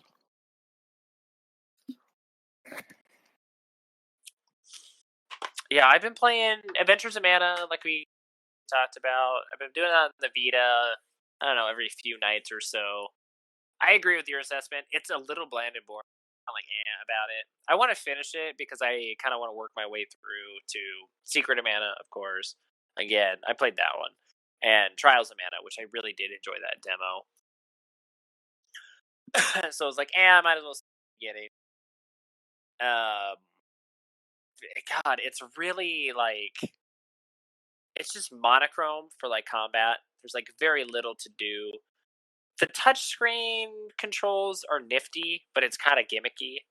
Like they work really well, but it's like that's kind of the highlight, which is kind of sad. Right. That it's like the ease of controls because of the touchscreens. They do make it more fun to play and more fluid, but it's probably because it was also remade for smartphones at the same time. Hey, at least it's not a bumper RPG. True. It's not an original Yeast game. That's also good. I've been playing Fallout 76 Wastelander, which I've really been enjoying. I've been diving into that more. Seems like there's a healthy amount of content there, more than I thought there was going to be. The world actually seems full. I need to play more of that. I'm having a blast. I have a companion in my camp right now who has a really interesting story, and they don't follow you into combat like the other Fallout games. They pretty much hang out at your camp. They do protect your camp, though, which gets invaded regularly. They'll take up a firearm and start attacking, which is kind of cool. The gal that I have at my camp, the story I really enjoy, which is kind of what was definitely missing from 76, and this is just her companion quest. This doesn't have anything to do with the main Wastelanders quest, but She was before the nuclear apocalypse or the nuclear holocaust. Like, she was put in a cryogenic chamber in space. She was an astronaut, and Okay. they were testing cryogenics, and they put her into deep sleep with her. She had a crew. It wasn't just her, and she was orbiting Earth. And then all hell broke, and everyone forgot about her. And she ends up crash landing into Appalachia, where you are in Virginia. Yeah. And she becomes your companion. You like save her. She's all banged up and stuff. And you bring her back to her camp. Well, you find out that it was kind of like a Vault-Tec experiment. Not with Vault-Tec, though, with other shady kind of corporations. And that the Deep Sleeper cryogenic program was, it was an experiment. And unbeknownst to her.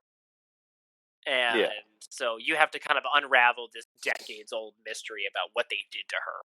Because she's having these, like, blinding, like, headaches. There's these old, like, robo-brains or assaultatrons that keep trying to, like, track her down and kill her. And then there's this mysterious scientist showing up at your camp who tracked down her signal, who's obviously decades older from when she knew him. Who's very, very mysterious and obviously withholding information and knows more about what the sleep program was actually about than he's letting on. But that's super interesting. Very long. I have not finished that one yet. A lot of little quests to finish that one, but I find that to be pretty cool. World definitely feels more lived in. I run into like NPC stuff all the time now. Like, you'll be exploring an area and there'll be like scrappers, or like you'll get attacked by raiders trying to make it a camp. There's the cult of Mothman, which is fun. Mothman. Did I tell you about Ollie, how he's afraid of Mothman? Yes, you did. Yeah, with the Funko Pop. You're showing me when I was, not when I was last over, but one of the times when I was over. Oh, okay, yeah, he's still definitely afraid of that thing. He just looks at Mothman and he freaks out. Can't wait to see when he's older. See how he deals with that stuff. He's like psychologically scarred for the rest of his life. Have weird nightmares. Has to talk to a therapist about it. Has no idea. It's like, I don't know. I just have this dream of a giant dark moth man. He just watches me. That's the reason why he becomes psycho and kills everybody. Oh God, hopefully not. You're raising a psychopath, Anthony. I would love to tell him, like when he's, years later, like when he's a teenager or something. I was like, it's Mothman. It's just a Funko Pop from Fallout. That's what I've had nightmares about for years. My bad. It's like, yep. Because I would show him to you every day and you would run away. My favorite thing to do, and this is horrible, but it's funny, is Ariel will distract him. So he'll be in the kitchen and she'll be talking with him or something, or the living room. And then I set up Mothman in his room in the doorway. And so then he rounds that little hallway, running back into his room, and then there's Mothman. It's horrible, but I get a lot of laughter out of it.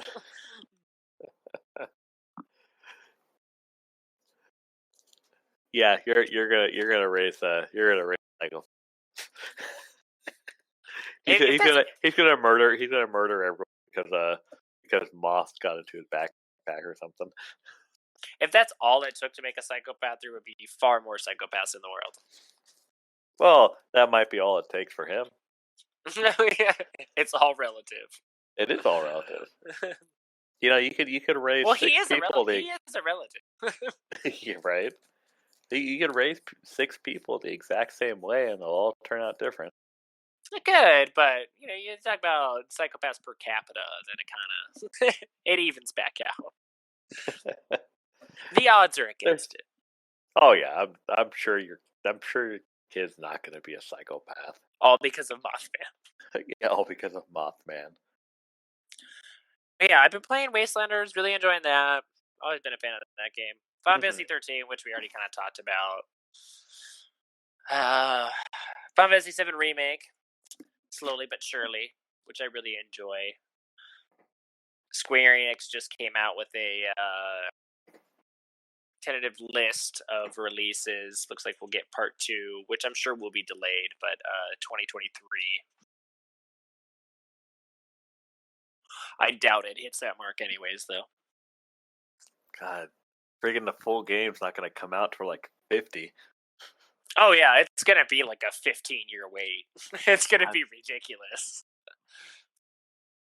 Yeah, I can't do that. I just can't do that.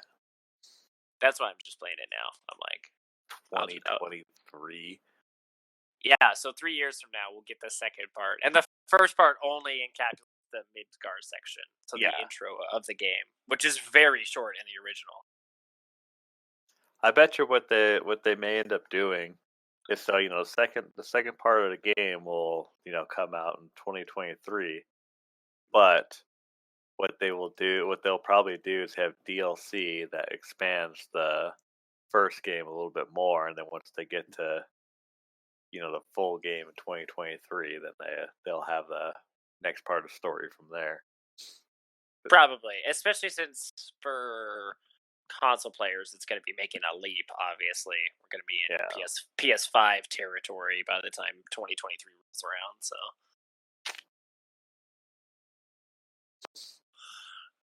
then what else have I been playing? Phantasy Star here and there. Oh, yep. I really want to get the Phantasy Star Online too when that freaking comes out for Windows. Yeah, I read a couple articles about that today, and I'm pretty excited for it. I want to play that one too. Oh, and Assassin's Creed 4, Black Flag. That's the other one. I've been playing that on the Switch. A good one. Yeah, I really enjoyed that game. Definitely fallen in love with it all over again.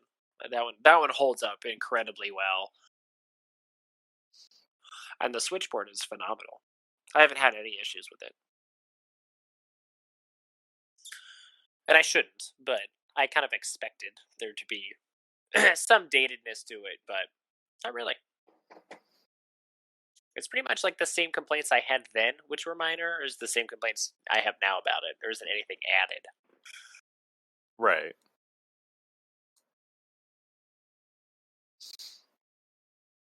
Oh, yeah. But yeah, I think that's about it. A myriad of retro games too, but I kind of just sprinkled those in. Yeah, I always go back to a bunch of different retro games. I usually typically go back to Super Nintendo games more than anything else. But such a great system though, and such a great library. I have, all of my Super Nintendo games, but the ones that I currently go back to, I keep in a drawer. March porn. March porn, exactly. Next to my computer. So they're just kind of ready at the draw. Right here with my Superboy. Yeah, and I've gone through lately the last couple months and tidied up my entertainment center, all of my electrical cables and stuff, even my network and crap for consoles that are online, and everything's all organized out. I've even got little trays for loose carts that are Nintendo 64 specific, Sega Genesis specific, and everything's hooked up and running and clean, and I have the controllers that I want for each console, the N64 I've been playing regularly. I cannot play with the original controller. I don't know how I did back in the day. No, I don't know how I did either. That controller is always a learning curve every single time I go back to it. Yeah, because I didn't have a 64 growing up. However, I had plenty of friends that did, and so I would go, especially in junior high, have sleepovers and shit, and we would play GoldenEye. I've used that controller, and I played fine then. It wasn't like I was getting destroyed just because I didn't have a 64. We were pretty evenly matched because we were the same age. Right. How the fuck did we use that controller? I really don't fucking know. I have no idea, because my hands are big enough now that I can actually reach around with my pinky and hit the Z trigger. Right. So I can hold it like almost a normal controller. But it's still so obtuse. It's so difficult to use. Luckily, Retrobit put out a controller that has modern sensibilities. I wish the build quality was a little bit better because it is one of the light. It feels kind of chintzy, but Right. it functions like a Pro pad. It's like a Switch Pro controller or an Xbox controller with the inverse analog stick, the button layout, and all that's good stuff. But so I've been playing like Quake and Quake 2 on the 64, but I don't know how we use a controller. I have no idea. Yeah, I couldn't tell you because I freaking barely use it now. I still try and use it though. I have one. Like I didn't like get rid of my original controllers, but Right. I just don't know. Because like I picked up GoldenEye, Quake 1 and 2, Turok 2, some of these like first person shooters. I was trying to use the original controller. I was like, this is near Fucking impossible. Trying to play GoldenEye with that freaking controller. Oh, I did. It was awful. Like I Yeah. tested the game out. It was before I got my Retrobit one, and I was like, yeah, I can play like 2 minutes of it just to prove that the cart works still. Otherwise, I can't. Yeah, it's just not worth it. God, And then with the Turok on that thing. Oh yeah, again, that was the same kind of thing. I didn't have the Retrobit one, so I tried it out when I got it. I got like 10 minutes into it. I'm like, yeah, it works. that's all I got. With the Retrobit one, it plays like a modern first-person shooter, and you can button map everything. In every single one of those games, you can button map. So, which is nice. Kinda need that. Oh yeah, like, especially when you get to like the Zelda games for 64, they have the Z targeting. Yeah, and you can button map and change that. So it's as close to like modern controller layouts as possible with a more modernized controller, and then it plays like normal. Like you don't really have any issue with it. Yeah. I have been playing Skies of Arcadia on the Dreamcast. Never played that one before. That one's really cool. Not playing Albert Odyssey? No, not a little while. Just tisk, man. Just tisk. I'm gonna buy my own copy of that game. It's a great game. I've got money set aside for it because that's a pricey one. Yeah, it is an expensive game. That's why we got the totally legit copy. Yeah, which is how I've been playing it. But I have your Saturn now, like, cleaned with a fresh battery and it's put up. So when we're out of quarantine, you can have it back. All right, sounds good. And I can hook it back up and play some Nights Made Dreams. Exactly. Yeah, since I got my Macari Sega Saturn. Yeah. I actually haven't used Macari. That's the only thing I purchased on Macari and it was a gamble because the seller I bought my Sega Saturn from, they just found it. They're like, I don't know if this works. I only had a power cable for it. And they were like, it powers up, but I can't tell if it's actually functioning. Right. And I have nothing else for it. I'm just selling it as is. And so I knew that. That was all in the description. The seller was very honest. And I had never purchased anything from Macari. And it was like $47 plus shipping. So I was like, you know what? This is by far the cheapest I've seen. But it is a gamble. I'll go for it. So I purchased it. And it had Virtua Fighter 2 in it. Which was not advertised. So I got like a free game with it. And then I bought third-party cables off of Amazon for like $10, and they were already here by the time the Saturn arrived, and everything works flawlessly. I just needed to replace the battery to save. That was it.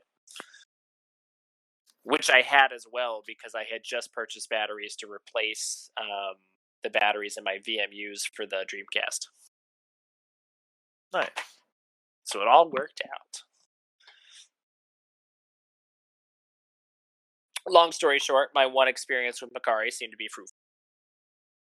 Yeah, it sounds like it. I don't know if I just got super lucky or what, but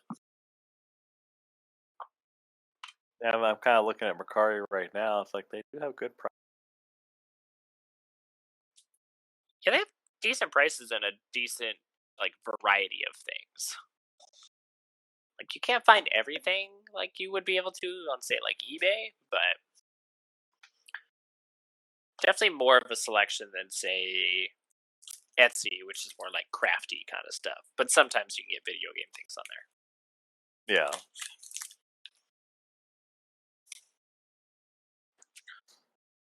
Yeah, I was kind of just kind of looking at it right now.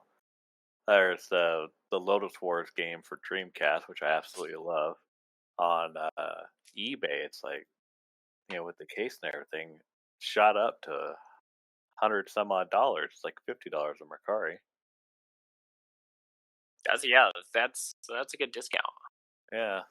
It seems like the pricing is quite a bit different from Mercari and eBay. It's just, can you find it on Mercari? Yeah.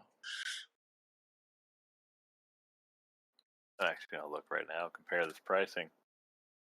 Because it's like, obviously there are some sellers who prefer to use Mercari, so they just kind of stick with their home turf so you can get better deals.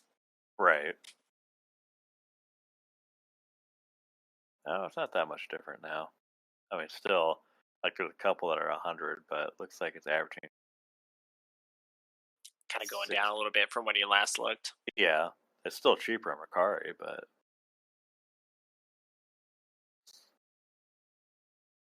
yeah, when I was looking at Sega Saturns on eBay, a lot of times it would just be the system and the cables, which is fine. That's exactly what I was looking for. mm-hmm. If it was sans cables, I wasn't as worried about that because you can get those pretty much anywhere. But they were between like 120, 150. For granted, they were tested and sold as functioning, so we're under warranty via eBay. But I was able to save, I don't know, probably $16 to $90 on the one I got. Nice. And I haven't had any issues with it. Was like I had it and tested it, it was fine, and then like the few times I played it, it's crapped out or something or had issues. It's been running great. Right. I've even had it running for like quite a few hours, like playing CDs through my soundbar, just to kind of kick it on and use it. No issue. Nice. And I got a Retrobit controller for that too. Because I got a deal on that. It was like $9.99 for a Sega Saturn Retrobit controller off of eBay. Yeah, you've been getting a lot of those. I like them. I think the build quality on them is the only factor that I dislike. Mm-hmm. Like the Saturn one in particular is like really light. It feels like you're gonna break it. However, it looks really cool, and the gamepads of that time were really light, anyways. Well, on top of that, the technology is a lot smaller now. Like I bet you. Oh yeah, there's a lot less in there. Yeah. Yeah, I bet you open that thing, compare it to an actual Sega Saturn controller. It's far more consolidated. A lot of things are going to be. And it is. Because the one I have, you can see through the plastic. It's translucent. And there's not a lot going on inside of it. Right. But as far as like the overall quality, like how it functions, like maybe buttons getting stuck or something like that, or like sizing, or how it looks, like the aesthetics of it, like they're gorgeous to look at. They're really pretty. I have like a clear like purple one. It looks really cool. It functions with the original console just fine. Mm-hmm. It's just got a light build quality to it, and that's it. And yeah, I think you're absolutely right. It's just they weren't very heavy to begin with, and then the technology is so much more miniaturized now that it's like there doesn't need to be a lot in there, so it's lighter. There's less material.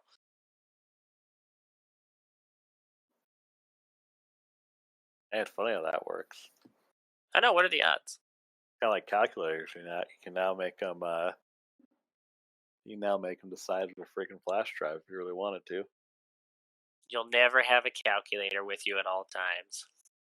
Yeah, I remember being told that. It's like, it's one in my pocket all the time now. It does Yeah. other things, Yeah, but it's always there and it's built in.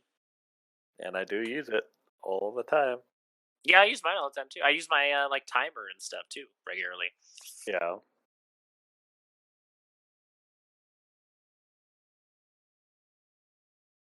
Well, I think that's about a wrap for the episode. Yeah, to be I think honest. so.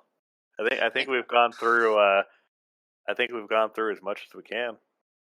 Yeah, we hit the orange box. Talked about our history with Half-Life. Talked quite a bit about Half-Life Alyx, which I thought that would be a good episode topic. To be honest, I've really enjoyed watching you stream it. So Yeah, you might see me finish it. Not tonight, obviously, or this morning.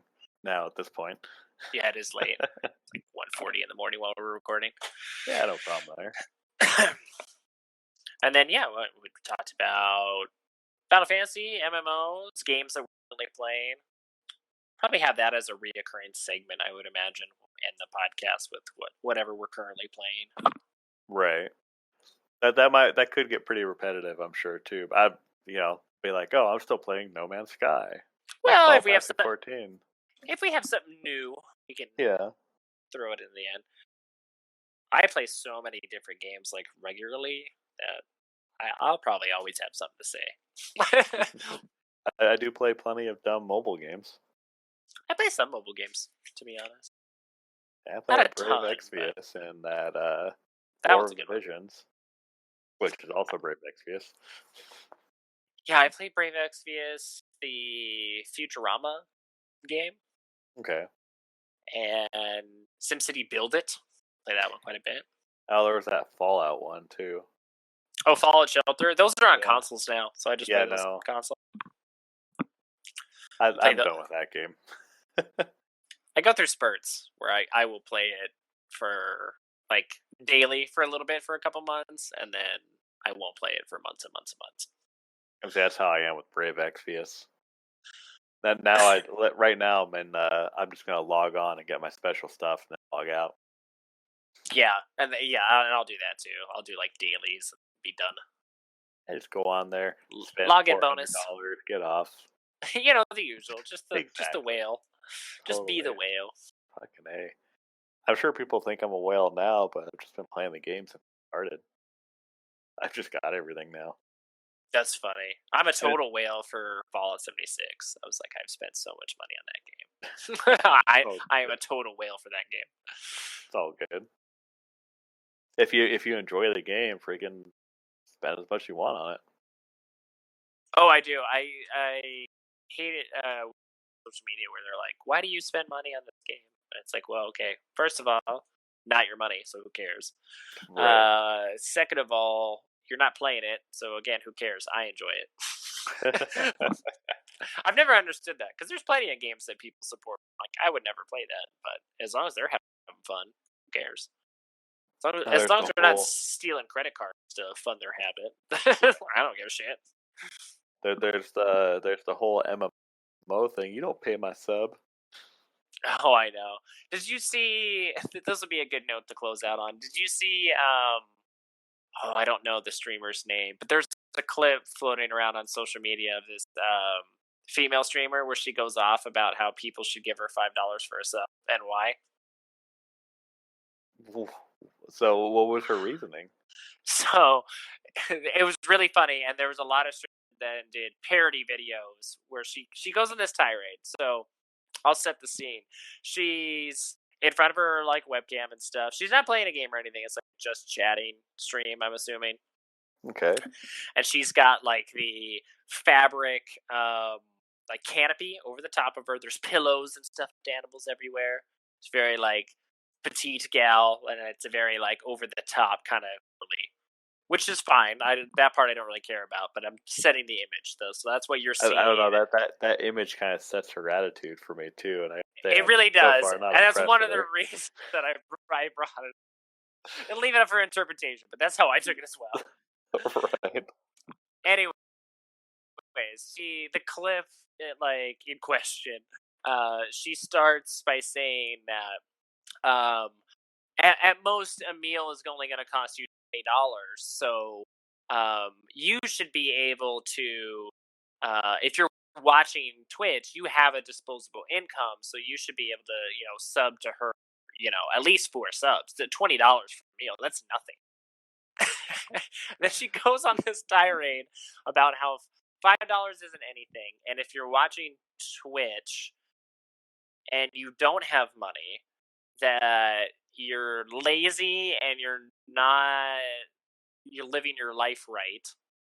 Coming from the person who's essentially demanding money from people, not even begging, just demanding money. She is, yeah. She's not like, there are no pleasantries surrounding anything that she's saying. She's not like, if you have the means, could you please, subscribe to me? I'd like to make more content for you. It's not that kind of pitch that you see all the time from content creators. It's very much like, if you are watching me right now, you have money and means. Therefore, you should give me $5.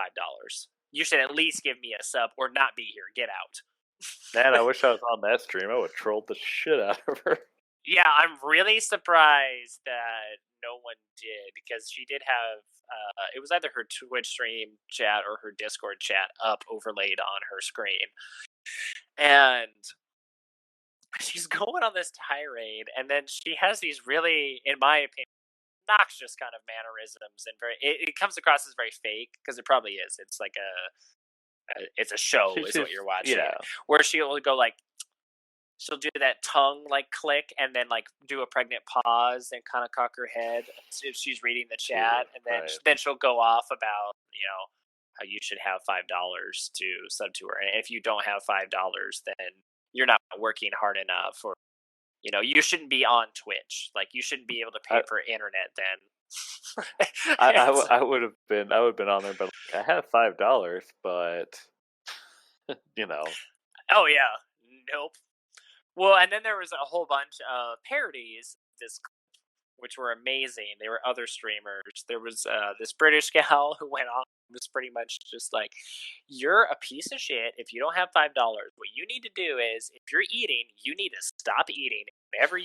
Whatever you would spend on food, meals per day, if you stopped eating, you could sub to me as many times as you possibly could. Do you have $5? The correct answer is no, because you should have given it to me. I have $5. There was a whole bunch of funny parodies. I like that one. That was a really funny one. Yeah, do you have $5? The answer should be no, because you should have given me your $5. I would have been like, I'd rather spend $5 on porn, and I can get that for free. I know, right? Yeah, I'm surprised her chat didn't roast the shit out of her. But that's been making the rounds, and it was super fucking funny. This person is completely out of touch with everyone. Completely. Yeah. Has no idea how the world functions, or how a job works, or how a life works, apparently. Yeah, apparently. If you're demanding money from people, you have no idea how life works. Yeah, and then assuming that if you're watching Twitch and haven't sub to her, you either A, don't have money, or B, you shouldn't be there if you don't have money. And it's like, well, there's plenty of hardworking people that use Twitch as escapism, just in the same way that people play games as escapism. So maybe they just want to sit down and chat with somebody and be social, or watch somebody else play a game. It's a free service, not required to sub to you. Right. Yeah, just completely oblivious, just living in her own padded echo chamber.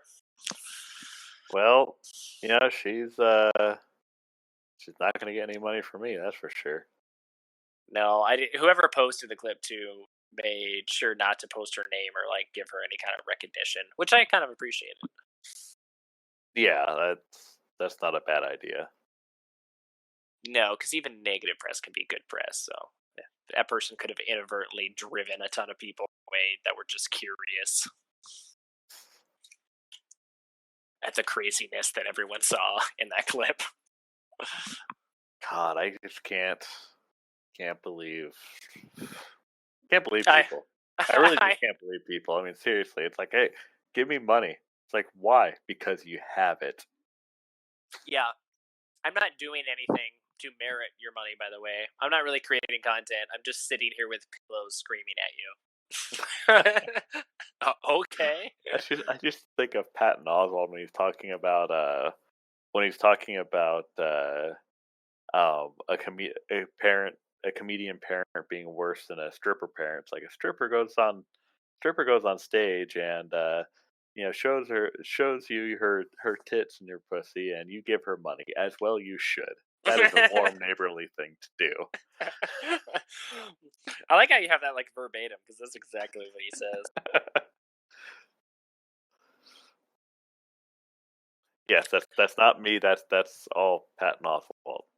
Everything. This whole podcast, it's been Patton Oswalt. Well, I think that's a good place to Yeah, I thought that would hang be a up the good headphones. anecdote to stop at. Okay, well, my name's Anthony Schultz. I'm Juicy John. And this has been another episode of FGG. We post monthly. It's the last Monday of every month. So if you're listening to this on April 27th, that's the day it releases. We have 3 other episodes out that you can find on YouTube and Castbox. First couple kind of cover all things pop culture. It's all over the place. Some politics even, actually. And then the last episode, episode 4, I soloed and I just talked about yeast. If you ever Clearly the one you want to skip. Pretty much, yeah. It's a short one too. It's only an hour and a half. Really getting much bang for the buck, and it's free. Oh. But yeah, so stay tuned if you like the podcast for next month, which should be releasing. Got my calendar here. Gotta find it. May 25th. So we'll have another one for you. I don't know if we'll be talking about Fire Emblem or something else. Depends on what we decide. Yeah, we should play Fire Emblem again. We should. I think we should do the Fire Emblem episode, to be honest. And I need to play more 3 Houses. I like this idea. Cool. Let's do it then. So next month episode will be Fire Emblem specific. So probably have John kind of run point on that one because he knows a lot more about Fire Emblem than I do. But I will have some things to say about 3 Houses. He was gracious enough to give me a copy for my birthday. Okay, well that's a wrap. Have a good night, guys. See ya.